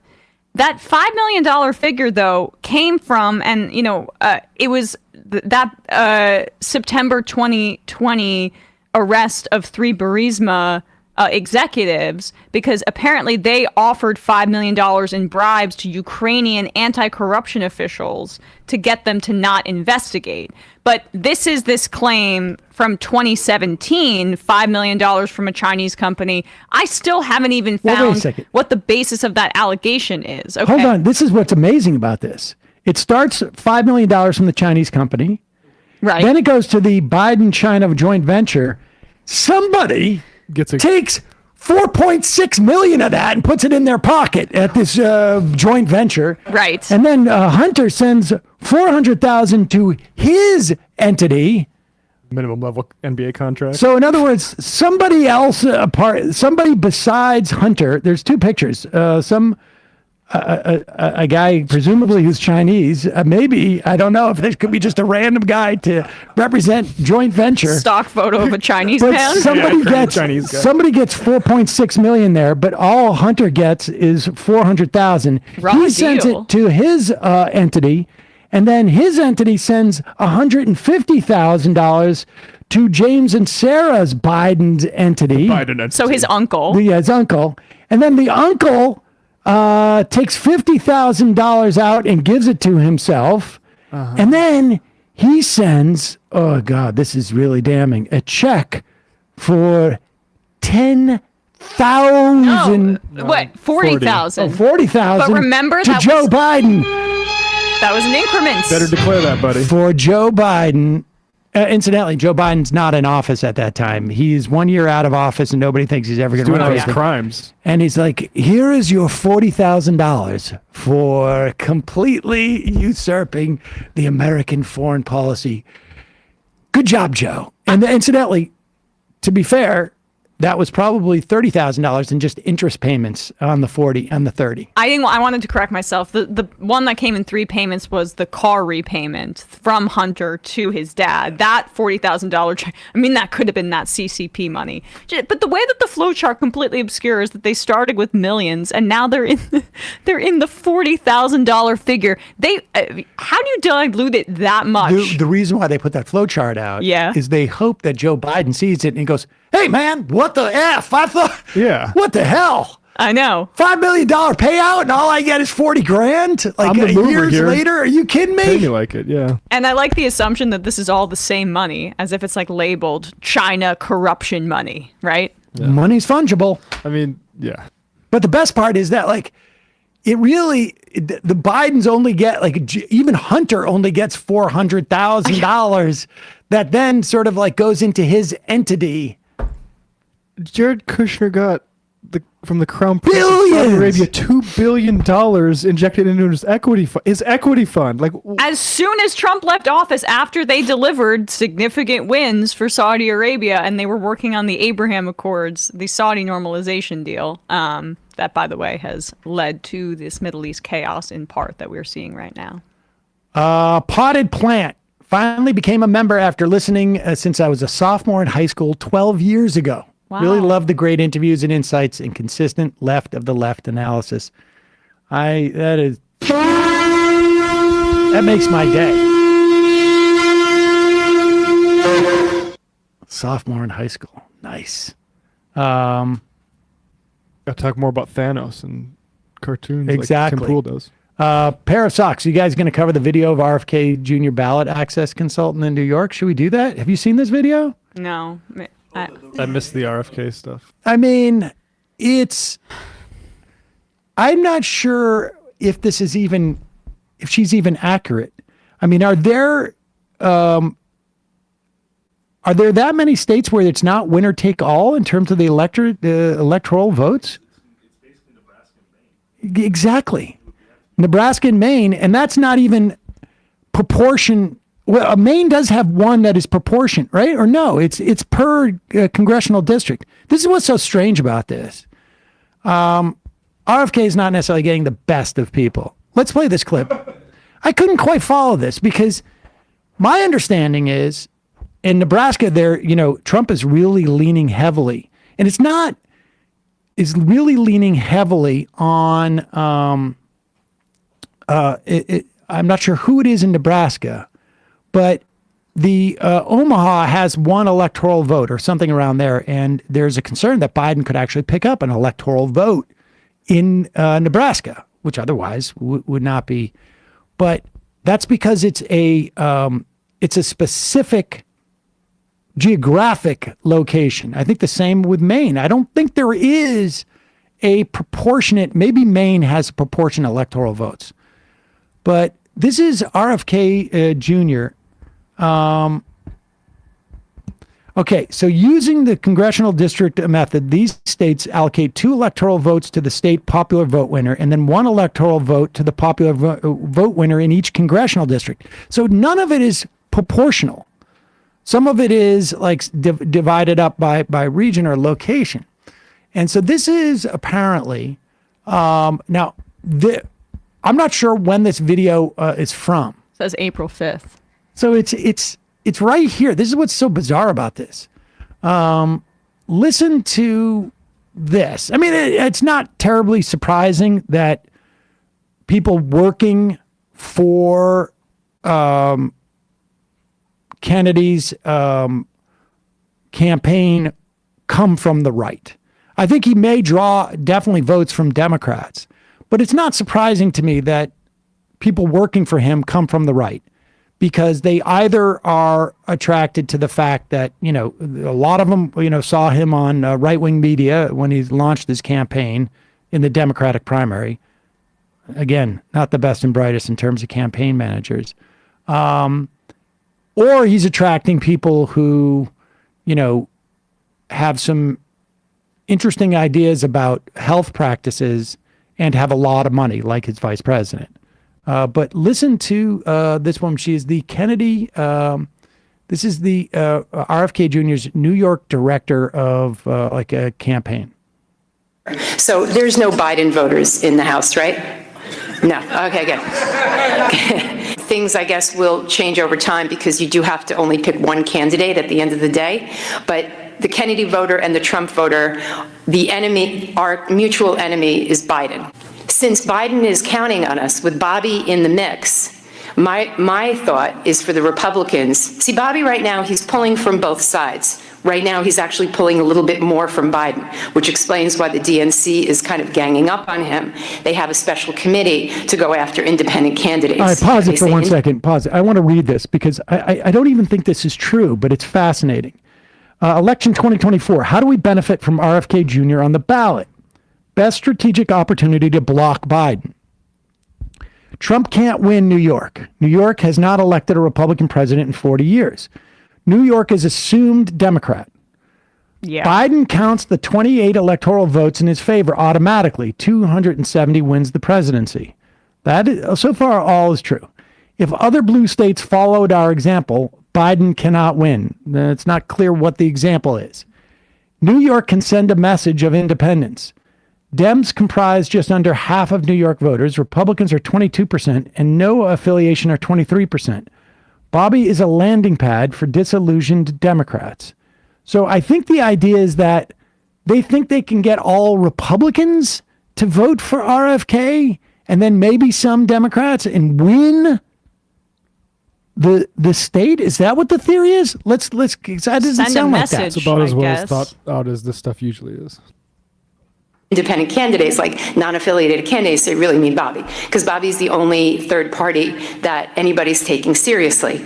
So they developed a committee just to go after him and to get him off of the ballot in any way they can. Especially, it seems as though they're going after the battleground states more than the deep blue states.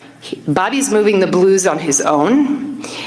If the Republicans accepted the fact that New York, Maryland, Chicago, Illinois, California, New Jersey, Connecticut, most of the Northeast is going to go blue, why wouldn't we put our vote to Bobby and at least get rid of Biden and get those 28 electoral votes in New York? The card's a little wrong. It says 26 electoral votes.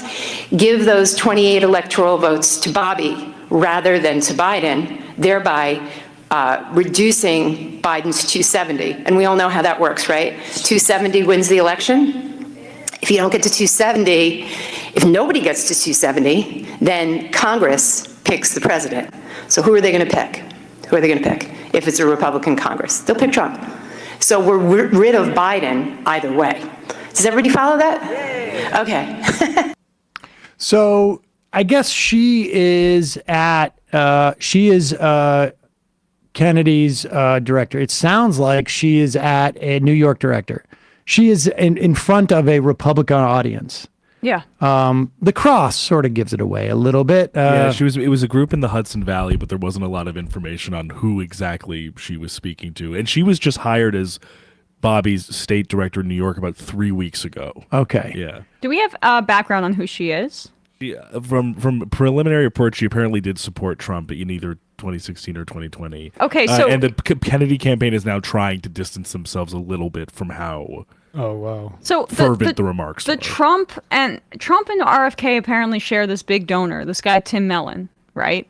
I would not be shocked if a lot of these folks that are doing speeches like this have also connections to this big donor. They probably are getting paid, or if they're not volunteer, I mean, they're being supported by that money. I mean, that's true. And like we saw early on when RFK Jr. was running in the Democratic primary, how excited Steve Bannon was, how he said that a Trump and RFK Jr. ticket could take down Biden, and how we saw RFK photographed with Michael Flynn really early on in his campaign. This has like Republican rat F or like messing around, dirty tactics all over it. And Kennedy is just too unscrupulous and too much of like high on his own farts, honestly, to turn down any kind of money. That's part of why he picked just a really rich lady to help fund his campaign as his VP. I think the big thing was to get her to fund the getting on the ballots. Now, it would be fascinating to me if they spent all that money on getting on the ballots in blue states, let's say. That would be, but she has a lot of money. I think she has endless amount of money. But it's interesting to hear the theory of the people that are working on the campaign. Yeah. Now, I would love them to do that in swing states. That would be a great strategy in swing states. Get all the Republicans to vote for. Totally. If I'm a Republican, I'm going to vote for Trump. Sorry, lady. You don't get it, Matt. But I guess the point is that like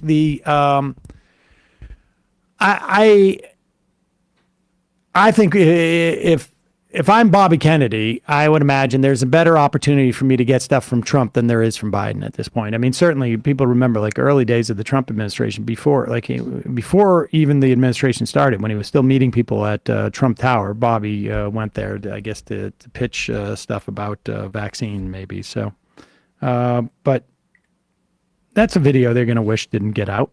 The Trump stuff is going to be tough because they really did not like his pick of that VP. The Trump people, there was a really strong negative reaction. I think Dave Weigel was maybe tweeting about it, or somebody else, but not happy with his VP selection. So right.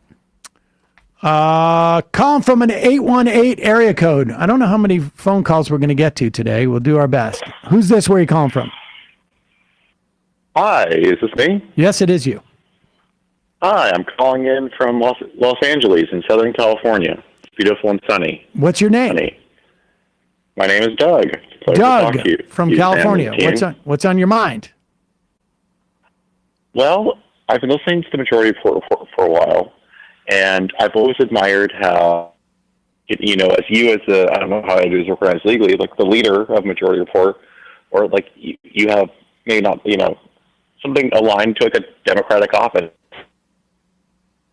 A lot of luck recently. Okay, hold on. I'm sorry. Your phone's breaking up. Just repeat what you were saying, because I didn't really make out anything you said. Sure. I started a small business recently that's doing quite well, and I'm expanding my team and such. And something I've always been inspired from by a lot of people is how they run like cooperatives or collaborative or just like democratically like politics in their office. I was wondering if you could comment how you've done it for the Majority Report and such. I know you have a lot of horror stories from your previous radio work, but I'm curious how you did the Majority Report and how I could be inspired to use it for my own new little company. I don't know that I would recommend my managerial philosophy to you if you want your enterprise to move. But basically, Sam Cedars' Business Secrets of the Pharaohs. Yeah. I find abdicating most decisions to be an effective thing for me. I mean, and what I like to do is I operate on the 20/80 rule, which means that I will say I'm going to do something. It'll take me about 20 minutes to say that, and then it takes me about 80 months to implement it. That's more or less the way I operate. Okay. Do you have any advice for trying to make it sure I'm a good boss then? Well, I mean, just like, I don't know if I can give it advice like this, honestly, because I'm not great at being a boss, but I would just say that, like, look, I think, hire good people and, let them do what kind of business do you have? I have a small, I guess you can call it a tech company. We service small businesses and offer them data analytics and tools for them to interact with their customers. Small little tech company. Yeah, I would say hire good people and then let them do what they do best. Okay. Thank you very much. Good luck. I wish I had more, but that is like, aside from investment advice, I'm not sure that there's anything that I could do any worse. Ask Patrick Bet David.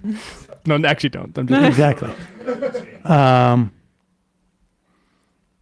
This just in.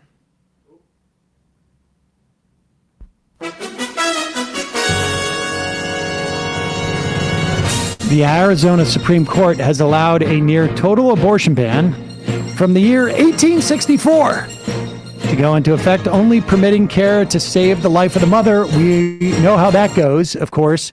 How do we establish that this is care that would save the life of the mother? Well, if you're afraid of going to jail or losing your license as a doctor, you wait until that person's almost dead. Yeah, you know how doctors have the Hippocratic Oath where it's first do no harm. Now it's first don't go to jail because a Republican passed a law. Yep. This was the much feared law that has been in place in Arizona since, again, the 1860s. And it's on the ballot in November, which is bad news. Arizona a Republicans. state in 1860? Yeah, I was just thinking about that. Was it? Was it like a territorial yeah, law? exactly. Honestly, it might have been. I mean, I'm going to have to look. I mean, it was added to the stated in Union in 1912. 1912. Yeah. Is there something on the ballot in Arizona? Isn't that Yes. one of the states that Yes. has that is? That's going to be significant in the fall, and music to Galejo's Yep. ears running against Carrie Lake. Yep.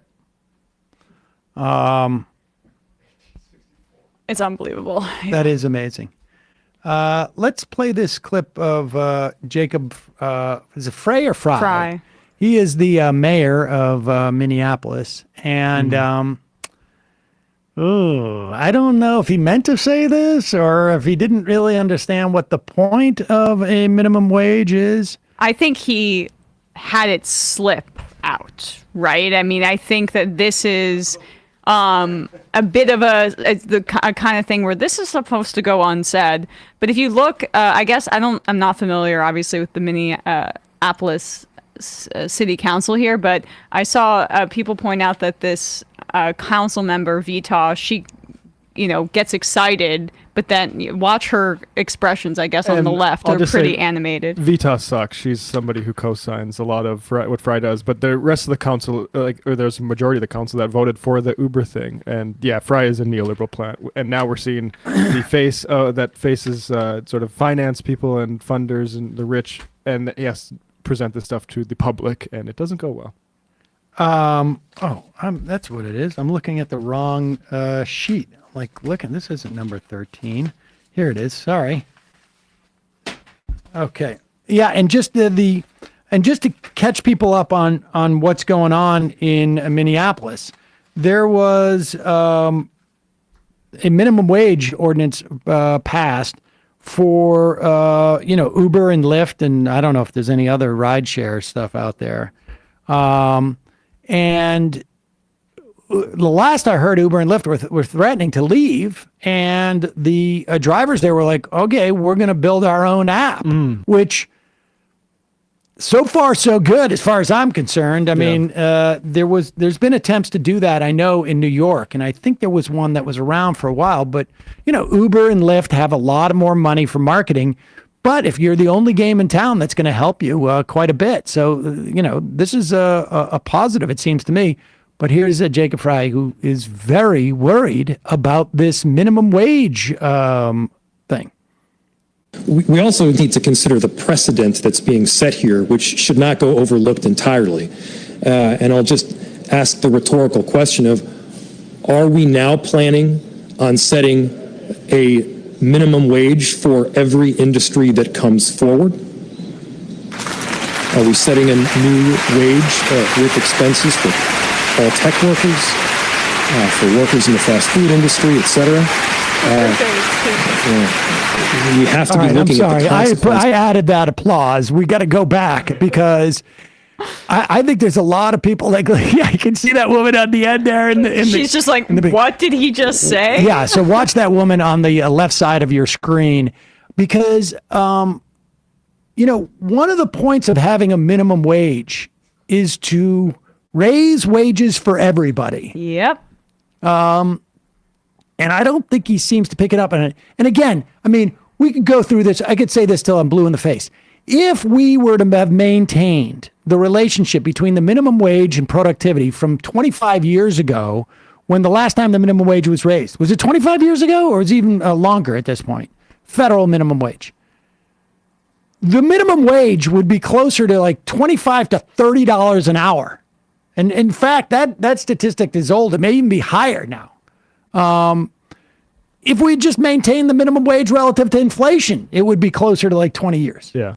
I guess it was 15 years ago. But if you go back to like 25, 30 years ago in terms of where it was, I mean, the workers have been losing.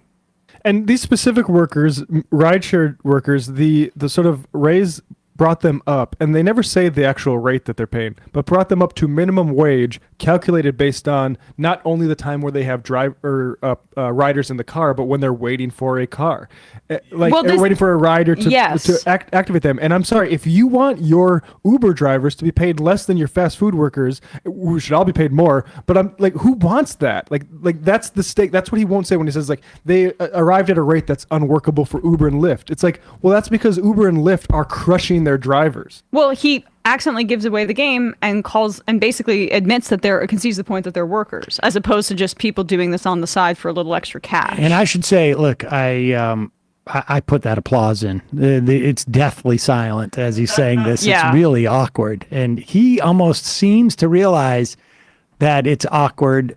Like maybe it was the first time. He's definitely read what was on the in his script before, but he it's almost like he hears himself saying out loud, and maybe this doesn't sound so good. I mean, he kind of looks like Justin Trudeau. Remember when Trudeau tried to say ceasefire and like almost said ceasefire and like tripped over himself? That's what this reminded me of.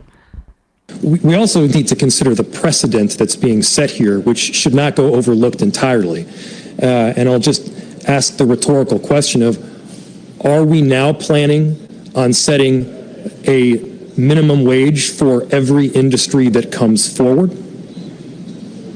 Are we setting a new wage with expenses for all tech workers, for workers in the fast food industry, et cetera? We have to be looking at the consequences of what we're doing here. We also... Wow. That is... Yeah, so what's the idea? He's afraid that tech workers are going to get $15 a minimum an hour or something. Like what is it? Like what? Like that's literally the concept of the 85 plus year minimum wage that we've had in this country. That yes, there is a minimum wage, but gig workers have been put into a different class so that companies can get around that. And I'm sorry, knowing Vita's politics, the woman emoting behind, she's saying he has a good point when she reacts like that. Right. It's hard to read, but she's like, yeah, tell him. Oh, really? I didn't know her politics, so it seemed like her politics are horrible. Yeah. We have to consider the precedent that this could actually improve the lives of more than just the drivers. It could improve the lives of a lot of workers. And we just have to ask ourselves, is that something we want? Or do we want our drivers to be worried about earning $11 an hour or whatever? Folks, we are faced with a question. Do we want a race to the bottom or a race to the top? I think we probably want that race to the bottom, don't we? Yeah. I mean, and I saw Edward Onweso make this point where, like, you can in some ways sympathize with some of these mayors who are like afraid of capital flight to a degree from their cities, and this should be dealt with clearly at the federal level in order to crack down on some of these gig industries. This needs to be a federalized standard as opposed to I think that's true. Citywide. But he is specifically horrible on this in ways that other mayors are not, and he went out of his way to circumvent his own city council in order to make the people that live in Minneapolis more insecure and have fewer lower wages. I agree on that point about the federal wages, but particularly when you're talking about service industries here, okay? The fact of the matter is that Uber and Lyft can threaten to leave, but the city could say, you know what we're going to do? We're going to develop a municipal ride share. We'll take, X amount of, we don't need to make a profit. We just need the thing to pay for itself. Don't need to pay investors. We don't need to pay investors. We can just pay ourselves and we can pay these folks a wage. You want to move your Wendy's out of town because the wages are too high? There's going to be some other fast food restaurant that's going to come in and deal with it. Like, this, the capital flight, not as much of an issue, particularly in the context of like these service industry jobs, when you're talking about minimum wage. But yes, this obviously should be a federal minimum wage, so you can't play these games. But this mayor has the opportunity to say, like, you know what? We're going to charge a 1% profit. So we're gonna, and the city's going to get revenue from this. And there's definitely ways in which you could address this in a different manner, but you didn't. So, I just think the premise that you haven't, like, people saying, well, what are you going to do? You're going to break this system that people are relying on. But I'm sorry, if people are relying on drivers being paid under minimum wage to get them around places, that's not a safe system. I mean, when I was in Austin, I took Ubers everywhere because they don't have public transportation. And two of the rides, the guy's talking about, oh, I can't take that. I don't want to take that trip because that's out in an area that's going to lose me money. And it's like, why? Who is this a pleasant experience for? Right. I hope you gave him 4 stars. I tip well. Oh, 5 stars every time. What's that? I never give less than 5 stars. I always forget to. Oh, I never get. But I mean, if the guy says I'm not going to take that trip out there. Oh no, he was complaining about one before I got it. Oh, okay. He was happy to pick me up. All right, let's have a little fun with this. Let's talk about. Should we talk about Michael Knowles? Just to remind people of the theocrats at the Daily Wire. Daily Wire. This is pretty good stuff. This is from a week ago. Ben Shapiro says they have a lot of diversity of opinion over there, so do not look at us firing or parting ways with Candace Owens. Oh, they do have a lot of diversity. In some respects, it is Christian fundamentalist law that should carry. And then, of course, Ben Shapiro is like, no, it should be Jewish fundamental law. And then, to be fair, Walsh comes in and says, actually, it should be Catholic fundamentalism. And what a beautiful tapestry. Yep. They've got all different perspectives on how to keep women in the kitchen and make them chattel, and also make sure gay people and trans people don't have the ability to live their lives. 100%. Let's live like it's the worst parts of the 1700s. Here we go. 1500s. They are not trying to walk it back and say it was always a meme and I'm no way serious. Says Cricket Meat. I don't know what that's in reference to. Stephen Crowder abuses pregnant women, just saying so, Tyler. All right. This is another one. Everyone always wants to get into all the little gossip of the right-wing personalities and things. I'm not saying that you want to do that, but a lot, like on Twitter, and even when you do interviews, Piers Morgan was trying to do this to Ben the other day. I could not possibly care less about the details of Stephen Crowder's divorce. I couldn't. I care about divorce as a political fact. I think divorce should basically be outlawed, or it should be at least greatly restricted. I care about divorce in the sense that it's a public matter. But the little gossip, the details, so and such happened at this company, or so and so said this about so and so, and I couldn't possibly, of the top 10 million things that I care about, I would say that one ranks in the lowest quintile for sure. Okay, it's odd that he says the lowest quintile, but nevertheless, he's looking at his IQ charts. Exactly. It's actually so much weirder. He's got 10 million things that he wants to do. Like, I've got to make sure that women don't have the ability to get out of a marriage. I've got to essentially, give women the choice, take abuse in a marriage and stay in it, or this is all covenant marriage stuff. This is all fundamentalism. He doesn't believe in he doesn't believe that a woman has the right to have an abortion. He doesn't believe, I don't even think, contraceptives.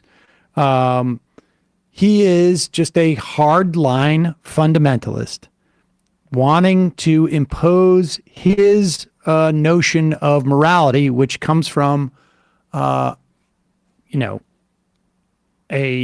guy who you cannot see in the sky, not from humans. It comes from God. And that God is a man. That God is 100%. a man. Of course he is. A manly man. And and he wants to impose this on the rest of the country, and that is what is known as a theocrat. That's what, when he talks from a public policy standpoint, I think there should not be divorces. He is saying, and he's not saying it because he's not saying, first off, when you look at like the economic opportunities for women and men, particularly, women when they leave the workforce to have a child, it makes it much harder for women to leave a marriage without having some type of legal structure in which they make sure that there's still shared support for children and whatnot. And this is why they want to tighten divorce laws. It's not just that they want to maintain marriages. It is necessarily they want to make sure that women don't have the ability to leave a marriage unilaterally. No fault divorce, right? That's the thing that Crowder complains about the whole time. Yeah. It's just about controlling women because they don't really have too much to offer. They don't really have too much to offer from like an emotional support situation or from like a partnership perspective. All they really want to do is control because they can't fathom the idea that they might actually have to offer a woman something that would make it enticing to them. We played that Charlie Kirk clip last week where he was saying that women hit a wall after 30 and no one wants to marry a woman who's making $130K but with cats over 30 years old. And that's because that woman... He's got a point with the cats, but but it's not... I don't think it's just that. I think it's really just that the knee-jerk response is to have control because that is the system in which they live in. It's not just a system of control. It is a system that outlines who gets the control. You've got God up here, guy number one, and then it just goes through a series of men who have control. So the question of like, is there something else I can offer into this marriage never has to come up as far as because they just subscribe to this ideology that says, well, man has control. That's the way right things are. Contemplate anything else is on its face ridiculous. Well, I mean, I don't know. I mean, yes, the conservatism is all about maintaining hierarchies, but they're seeing a more liberatory society in which relationships are more reciprocal. So they now have to contend with the fact that a lot of modern relationships are about reciprocal things of who has to offer whom something in the relationship where it's an actual partnership, and that's what's threatening to them. Partnerships versus woman is my chattel. Exactly. We're saying the same thing. Yes. I just don't even know if they get as far as you do. They just see it as I'm profane, psychoanalyzing their insecurity, and I think that crowd, to be gossipy about it, that Crowder video of him is a perfect example of him feeling like how he maintains what feels comfortable to him in a marriage is to watch it, make sure that she doesn't have access to her car, and ordering her around, because then you can maintain that hierarchy. Otherwise, he'd have to be vulnerable and actually get in touch with certain things about himself. The last 3 IMs we've gotten, Aaron from Atlanta. If a woman is making $130,000 and over 30, sign me up. Aaron from Atlanta says I'll do whatever she tells me. Dizzle McFizzle. If I was dating a woman making $130,000 a year, I'd be excited. I can finally live my house husband life I've always dreamed of. Nick from PA. Any leftist woman making $130,000 with cats want to take me in? Pretty please. There we go. Yeah, a woman on one side, a woman, 32-year-old woman with cats and $130,000. On the other side, Charlie Kirk, and it's like, who is losing out here? I think it's probably the woman with the cats. And Sam, you missed the fact that he was saying that all these women are emailing him saying, "Oh, I can't find a man." All these 30-plus women with cats. Charlie Kirk was claiming that they're all emailing him. I think their problem is that they're conservative. I think their problem is that they don't exist. Email Charlie Kirk. Is that they don't exist? Yes. Well, cats are an issue. That's all I can tell you right now. Now we know. It's a guy who has cats half time. Believe me. That would be a deal breaker Put that for on you. your profile. Oh my God. More cats. Oh my God. The only cats I would take in are ones that are in their 20s. Oh, so you could kill them? No, not that I could kill them. I'm just saying, I wouldn't. I don't know. That the whole point is I can't kill the cats. Right. So you watch them die slowly. Well, I mean, look, at one point we got to put him down. I don't know. I'm not a big. All right, should we do number 18? It's longer, but yeah, I mean, it's like it's good. It's good. I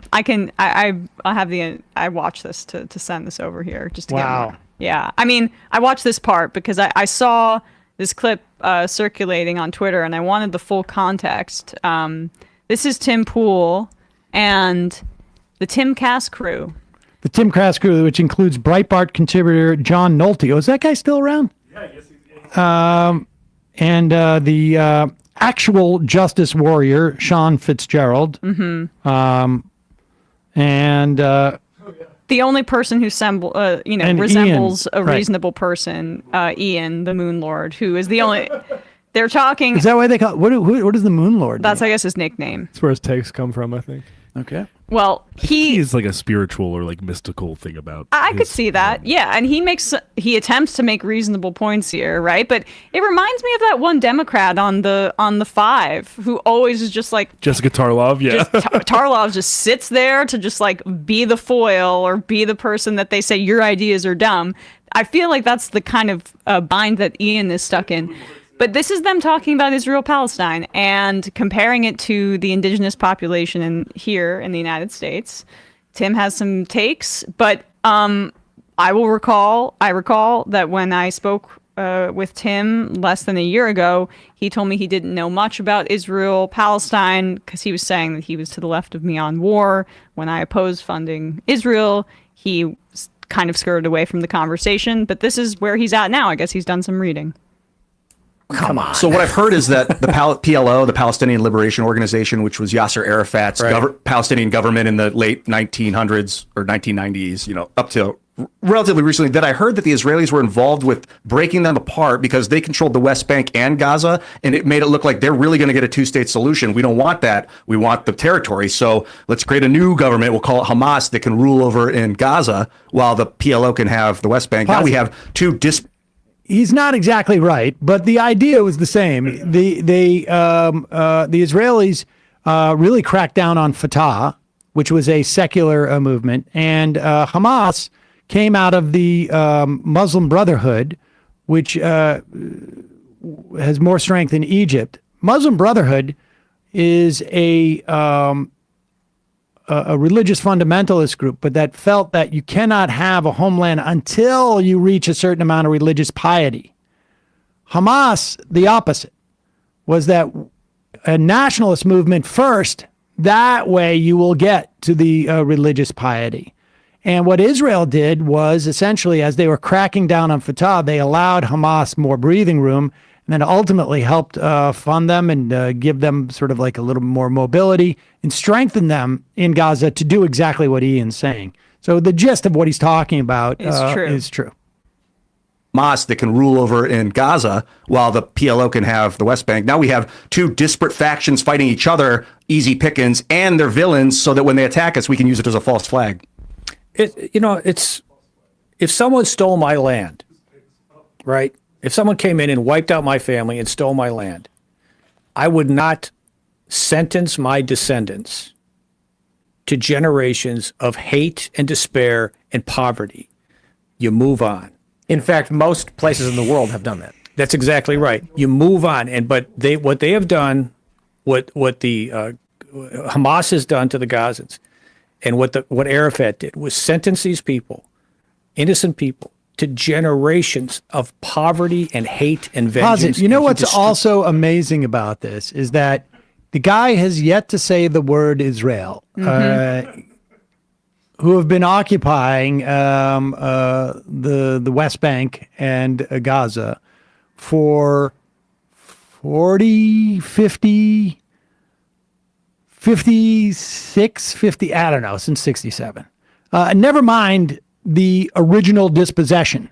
Remember, this isn't even the history, aside from him talking about, there is no doubt in my mind, if I came in and dispossessed Nick Nolte's family, or whatever this guy's, John Nolte's family, that he'd be like, Bygones be bygones. Oh, yeah. I just want my descendants to feel good about I got to do themselves. a cost-benefit analysis. You know, all those guys in this country with the "Don't Tread on Me" flags, Exactly. and all their weapons. You think they just be like, "Get over it," but you just see the racist assumptions they make about Palestinians. Be smart about it. That should replace "Don't Tread on Me." And also how far we have come in this debate that even this freaking Breitbart guy is acknowledging the dispossession. I mean, everything after that is insane. But we are actually at a point where people are beginning to acknowledge, like, the Nakba was a thing. Like, the foundation of Israel was a violent enterprise that is still being felt to this day. But all this conservative can say, and Tim too in a second, is get over it. And let's also be clear here, right? The original dispossession happens in 1948. The PLO doesn't come into existence for almost 20 years after that, and really doesn't really grow until there's even more people newly occupied. So, like, it's not just one time. It's like John Nolte's family, we kick him out of his house. And then what we do is when they move down the street, we take over that house, that too, house 20 too. years later. Come on, John, let bygones be bygones. Go ahead. People to generations of poverty and hate and vengeance, and he destroyed their lives, and Hamas is destroying their lives. And it doesn't matter what happened in the past, just move on. But what about I figured it out. right of return? Casinos in the Gaza Strip. Oh, pause it 1 second. I also What about- got to say one more thing before we get to Tim's utter stupidity. Nobody holds grudges more than this crew. Right? I mean, Tim is still mad because at one time he invited me into his studio during COVID, right before a huge wave of COVID. And because I said no after that, he's like, we got to blacklist him forever. These are the most petty people on the planet. I figured it out. Right of return. Casinos in the Gaza Strip. They can't gamble. What about I know. What about right I'm of kidding. right of My point is, I talk about this because Native Can you Americans, pause for it instance. too? I'm That's sorry. right. Just, you don't even need to take it off the screen, but just these little, just racist digs. They can't gamble, right? By the way, there are Palestinian Christians. They're a diverse society, but the only way that these right-wing reactionaries can justify it is by making it into a false notion of a religious war between two or a clash of civilizations, and that's what they always fall back on, as opposed to the settler colonial analysis. It's wild the lack of currency that Palestinian Christians have been in this conflict. Like Justin Amash lost family, and no one gives a shit. I'm kidding. My point is, I talk about this because Native Americans, for instance, in the United States, they're never going to reconquer the United States. They've won lawsuits. That's what you do. They've set up casinos. It was masterful. I was reading about, I believe, a Hard Rock Seminole. What started the wave of Indian casinos? It was in the 70s. They had a bingo hall. The state said gambling's illegal. You can't do this. They said, you don't regulate us. We're federal under the treaties. Federal government said, you're damn right. We have jurisdiction here, because the federal government's not going to give up jurisdiction if they can keep it. And they said, no. They're right. So they answer to us. And the Native Americans were like, we got a good deal for the federal government, tax money. And then they were like, let's roll. And then Indian casinos popped up all over the place. And now you've got these extremely wealthy tribes that have found a way to succeed through the history that has been bad. And I have no. If anyone who looks at this, the idea that there is an opportunity, you can't open up a power plant in Gaza. You can't open up a bakery without the permission of the Israel. Never mind a casino.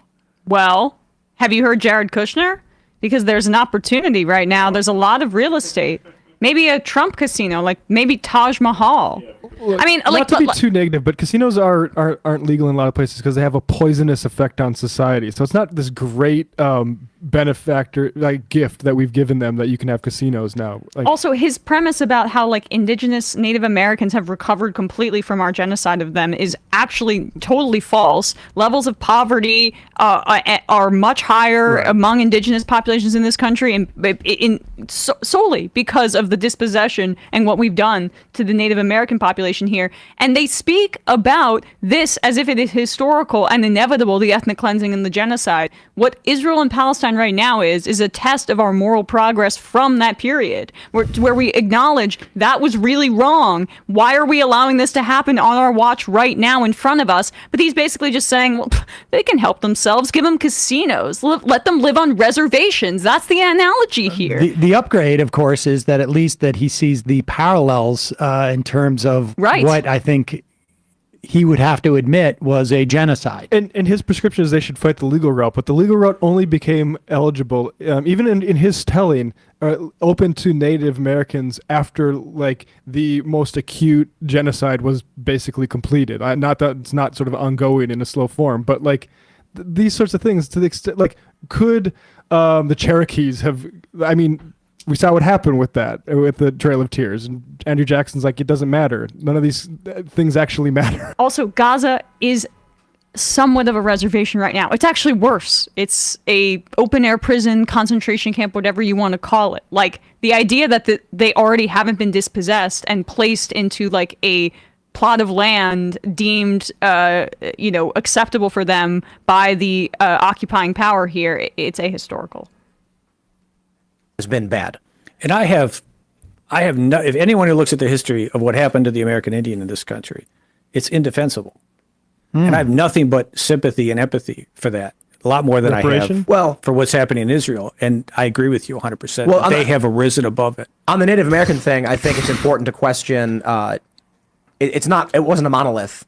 What happened to Native Americans wasn't, I wouldn't say European colonists arriving in the into North America is 100% the cause of all strife and all calamity for all Native Americans.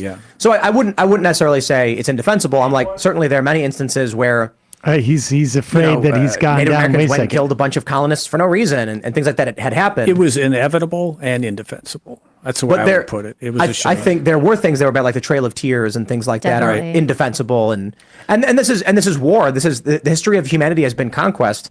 I think through moral philosophy, but mostly through abundance.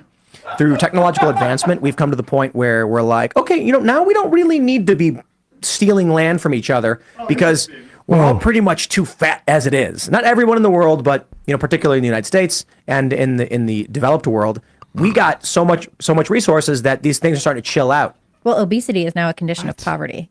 It's crazy. Yeah. So look, we see this in the animal kingdom. Animals, predators that are well fed don't bother killing prey. It's a risk. So if you've got, a lion that's going to go fight a gazelle or something, there is a risk of death in doing that, but it needs to survive. When you take these animals and put them in captivity and keep them well fed, there still is instinct, so it does happen, but you'll see these videos where it's like a lion like sitting and snuggling with a chicken or something because there's no reason to fight. He's not hungry. So that's where we are going. Okay. And all right, I think like that's basically. First of all, let's get to the part where Sean goes, wait a second, you're suggesting that crime is a function of need. Ooh, good point there. Also, wait. He's there for it too. I mean, also, I'm waiting for the fact where he says that we're all full in terms of conquest and that there's no countries in the developed world that would be trying to take territory like Israel or like the war that you defended to me, Tim, the Russian invasion of Ukraine, which he said that supporting the Ukrainian defense was a pro-war position. They don't acknowledge that was an imperial war. And then of course he has to, because he's so stupid. Everything's about like a meme about a chicken and a lion that he saw online when you don't have any political analysis. It is unbelievable how the level of stupidity here, but he's got to, there is a survival instinct when you see him go like, well, I need some wiggle room on the Native American genocide. I just need I'm going to need that wiggle room in the future. He, in his sort of flight there, he went from moral philosophy to technological advancement to the natural world. Yeah. All to get away from actually just talking about what's going on in Israel-Palestine. It's amazing how he will run. What was the other day we played a clip where he completely changed the topic. Yeah. It's fat. He at the very least knows his own, he has his own survival instincts. You see something coming down the road. It's like in the natural world where you see even like a little mouse will see that, something big is coming. I should run away. Right. Or, when a turtle goes back into its shell. Can we just skip to that, his female co-host here who goes ahead and then, this is so stupid. But I just wanted to point out, too, that this is an argument made on this. Wait, what's her name? I don't know, actually. What's it called? Libby Emmons. Her name is Libby Libby Emmons? Emmons. She's like the editor-in-chief of Okay. Post Millennial. Yeah, I think Of she's what? a playwright. Of the Post Millennial, like Tim's website. Yes. Oh, I didn't even know. Is that Tim's website? No, that's The Post Millennial is like they are a clearinghouse for. but it's Now he's not the one. stuff. She did not have her cats kidnapped by Tim, right? He just, or is that like more of like something he does at the end of your tenure? Yeah, I don't think so. Okay. I'm not sure. But the Post Millennial is the account that was the one that said I was a pedophile. So this is her argument about what Palestinians should do, and I just want to point, or what Arab countries should do in relation to Palestinians. And I just want to make a quick point about that. If you ask me that now, I would say no. But if you stick me in Gaza for 20 years, I don't know. But why does no one ever get mad at Egypt? I mean, there's three crossings into Gaza. There's 2 from Israel and 1 from Egypt. Egypt supports this blockade fully. Yeah, Egypt. They are fully complicit and happy about it. And you have also other nations in the region. You have, there's all these Palestinian refugees. Other nations in the region are refusing to take them in. So what's going on with that? Why is it that these people are, why is it that this group of people are so unpalatable to the rest of the people in the region? It's not just Israel who comes against these people. Do you know what I mean? It's the strategy. Like, all of these nations have made a pact that they weren't going to take them as citizens because they want a perpetual refugee population there, a stateless group of people, because they want them to go into Israel. It's all politics. They could. Okay, all right. This is and- nonsense. But what she says there is the exact reason that Nazis used, speaking about Jewish people, as to why don't these Western countries take them? Because they don't want them. They don't want them. They're parasites. They're Hitler bad. literally There's said their inability to welcome these people is propaganda for our cause. And that is basically saying, when she says, what is it about the character of these Palestinians that other Arab countries don't want them? Essentially, what you're doing is just basically rank They deserve it. fascist propaganda. They deserve it. There's something inherently wrong with them. There's something inherently violent. And that is really what it ends up being in the argument. And whenever you hear people talking so passively about violence in the way that this entire crew does, about how horrible it is, but how inevitable it is, just understand that they're making excuses for genocide, and that they are arguing about the inevitabilities of something as if it's the law of nature or the law of the jungle, as he keeps trying to refer to it as opposed to the fact that these are states and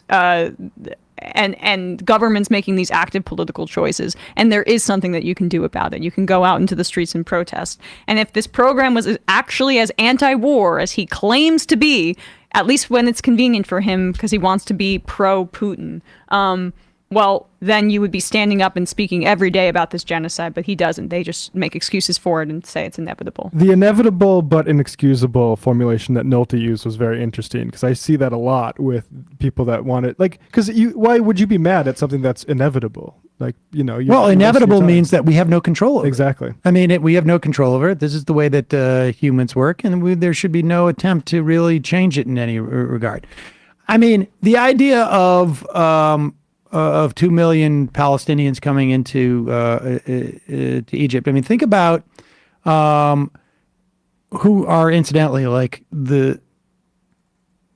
they've lost just about everything they own, and are obviously traumatized and whatnot. But think of the idea of of the rhetoric about immigrants in this country that come in with the wealthiest country on the planet. Yeah. And the rhetoric that we hear from the right. We need to build a wall. We're being invaded. Where there is plenty of work for immigrants who come in. The idea of a one day of 2% of the population basically coming into Egypt is just absurd. But again, yeah, this is exactly what you heard with Jews in Europe. Like, why didn't all these other white countries take in these Caucasians? And we should have, and we should have, and Would have saved a lot. we should have, and the United States and the UK and other countries and Germany should feel incredible guilt for their failure to, Germany obviously for doing the Holocaust, and these other Western countries for not taking in more Jews when you could have saved lives. But that does not excuse what Israel's doing right now, and certainly does not justify our support for Israel. Also, the amazing thing about this sort of like inevitable and like, what are you going to do? Move on argument that they're saying, right?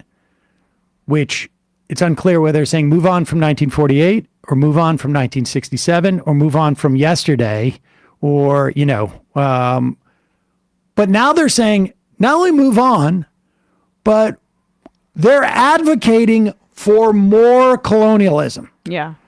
Why, like, what's the point? And they're saying, why can't Egypt take these as citizens? In other words, why can't Israel just have more land? Take Gaza.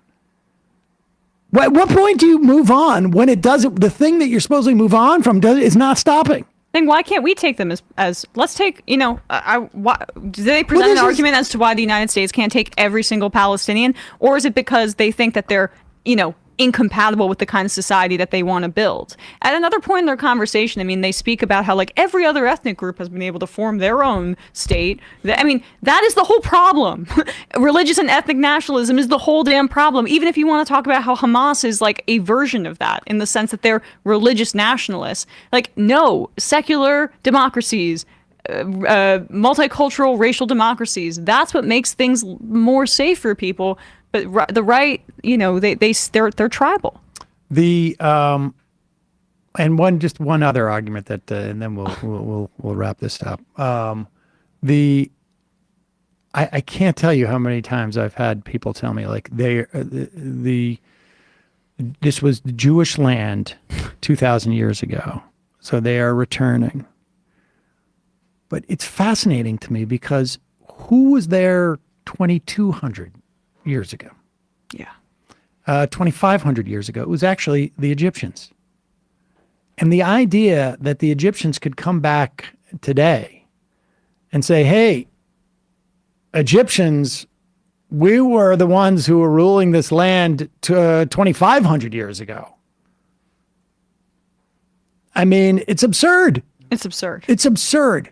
It's fascist propaganda. An imagined past to return to, and it justifies everything else that we're doing. We're cleansing to get this back to where we truly belong. And sorry, just one last thing. The actual Justice War, whatever, saying they want them there so they can go invade Israel. Like, no, they want them there because they don't want them to be the ethnic cleansing to be completed of these people from a land that they belong. Well, it's also they don't want 2 million refugees would destabilize their country. These countries have their politics. The absorbing refugees is not an easy thing to do,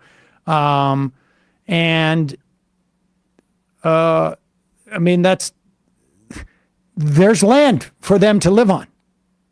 They can live there. It's just, it's eliding the point, essentially, of what's going on.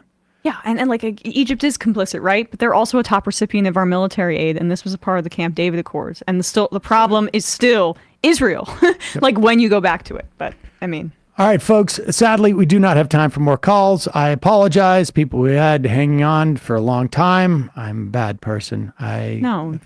I'm being somewhat facetious. No. I meant to get to Don't say more. that. I meant to get to more. My time, my clock management is not great. All right, let's do some IMs, and then we'll get out of here. Maybe we need to do a full day, genuine. Like on Friday, I was so determined. And then it was 1 p.m. That was before I even got to. I know, you were really so enjoyed insistent, and you said, I'm going to show you. And then we didn't get to our first call until after 1. Dragon Rider, too little, too late in student aid. He knows the pain point of Gaza. Buy my vote. Hey, Ron. The only reason I feed my 2 cats is to stop them from eating me in my sleep. Mr. Feeney, Trump is trading in his dog whistle for a crystal flute. A Square. Majority Report got my whoopsie T-shirt like Laverne Cox, and how cool was that social media pic? But my mug handle broke in transit. Oh no! Send us an email. There must be an email on the merch store, right? We should do that. I'm gluing it because I see they're sold out. We're going to try and get more. The clip of Dawn Staley response to that right winger was masterful. Like when she was saying, "Come at me, a-holes, I'm ready." Emma will check out ESVN yesterday's show. I'm also interested in your take on Clark's unique situation, which I agree is challenging. She does not appear to be leaning on her white privilege, but no way she would have had this level of success and attention without it. We talk a lot about that on the show. I mean, I think a lot of this is out of her control. It's more of a critique of the coverage of her, but I also don't want that to wash away like how actually generationally great she's been as a college player too. Majority Report store at mirrorimage.com. Majority Report store at mirrorimage.com. Get in touch with them and we'll work something out. I think we're going to get more of those mugs. Militant apathy. I know it's impossible, but I think your boy John Fetterman needs to take a diplomatic trip to Israel and see what's going on in Gaza. Ending free school lunches for everyone, regardless of income, was just as bad. Yes, it's amazing to see the very thing that Federalists used to use to lure slave states into joining the Union, the Electoral College, is still diminishing black political power to this date. Yes. Phineas Herb. Biden has supported genocide for 6 months. If he continues to support genocide for 6 or 7 more months, I might not vote for him. You get 1 year of genocide support max. That's the bar, a leftist. A lot of zoning is much more explicitly racist than that, Sam. A lot of industrial zoning near residential areas goes back to redlining, but it happens today too. I have no doubt. Number 13. I'm almost positive the impetus behind the racist kidney paradigm was simply to ensure white people were likelier to acquire organ transplants. I'm convinced that it's that simple. It's possible. I don't know what the origins of that were. I'm exaggerating, but what might be the worst thing about colonialism is that it gives people like Tim Pool the idea that they have any claim to power or conquest of the past. The vast majority of these right-wingers would have been either the poorest of settlers or death fodder. Anarcho Catboy. Sam, when you say the National Institutes of Health didn't do a study on women's health until 91, does that include trans women as well, or just cis women? Any women. Any women. June from El Paso.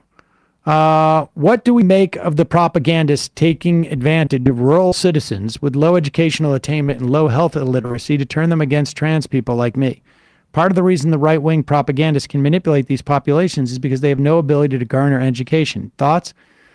I don't know that it's a lack of education or if it is just sort of like there's an inevitable parochialism. I don't know. I do think that it's being around more people does have its own like sort of propaganda toward, and this isn't obviously the case. Like there's a lot of right wing stuff in suburbs, for instance, but I think that's also alienated. But if you're in a rural, proper rural area, you just don't have like it's honestly kind of a crapshoot on some of the stuff. If you have gay people or LGBT or trans people in your family and can have people you love vouch for them, because you're just not around people that much, so you're subject to propaganda about people. Dave Heineken. MR is corrupt. They're in deep with the DNC. I mean, I don't know what to tell you. We just got back from the trust retreat with all the DNC folks. Mm-hmm. There is one person I will concede that I have spoken to. She did not work directly with the DNC. She may have. And she was, in 2016, the person who would schedule Radio Row. And you spoke to her? She's your point person. She was my handler. Well, she did all the Radio Row, Right. all the radio. And I'm not convinced that I didn't get a little special treatment. I had my own table. Whoa. Actually, no, everybody got that. I didn't get any extra But that was it. That's the only person I think I've ever spoken to from the DNC in my entire life. Well, wait a second. That wasn't on air. It's possible I've interviewed people on air, but that's it. Well, full disclosure, Hillary Clinton's my personal best friend. I don't even get me started on that. I hate it when she stops by the office all the time. You guys hang out. I mean, we have to go to brunch. Dave from Jamaica, AJW won't even move on when you tell him it's his crime stats are bad. Fair point. All right, 3 more. Big Thor. I'm an Uber driver and I understand his message as we shouldn't include the expenses Uber and Lyft driver have into consideration.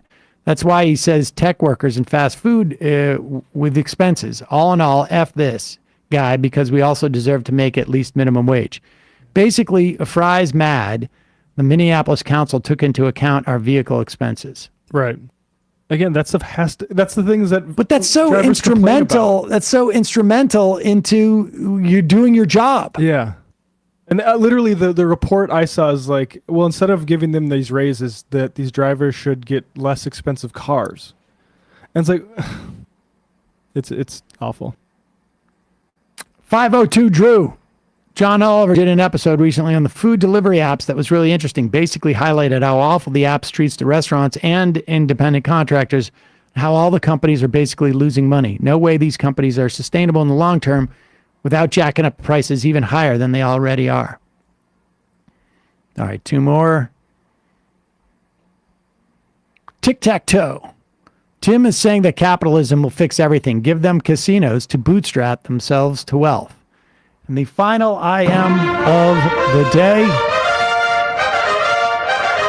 Kowalski. Egypt currently has a massive housing shortage and is suffering major water shortage on top of running a major deficit just importing food. If they did take them, it would crash their civil services. Jordan already houses hundreds of thousands of Syrian refugees. Israel took none. I'm glad I can head up to the reservation tomorrow and let them know that our disagreements are over. Bradley, Matt, Emma, great job today, folks. See you tomorrow. It might take all the strength I got to get to where I want, but I know somehow I'm gonna get there. I wasn't looking when I just got caught between the truth and the light bar, but finding out won't make me feel any better. Yeah, I know the clock is ticking, but the meds are gonna kick in, and my pilot light's shining bright.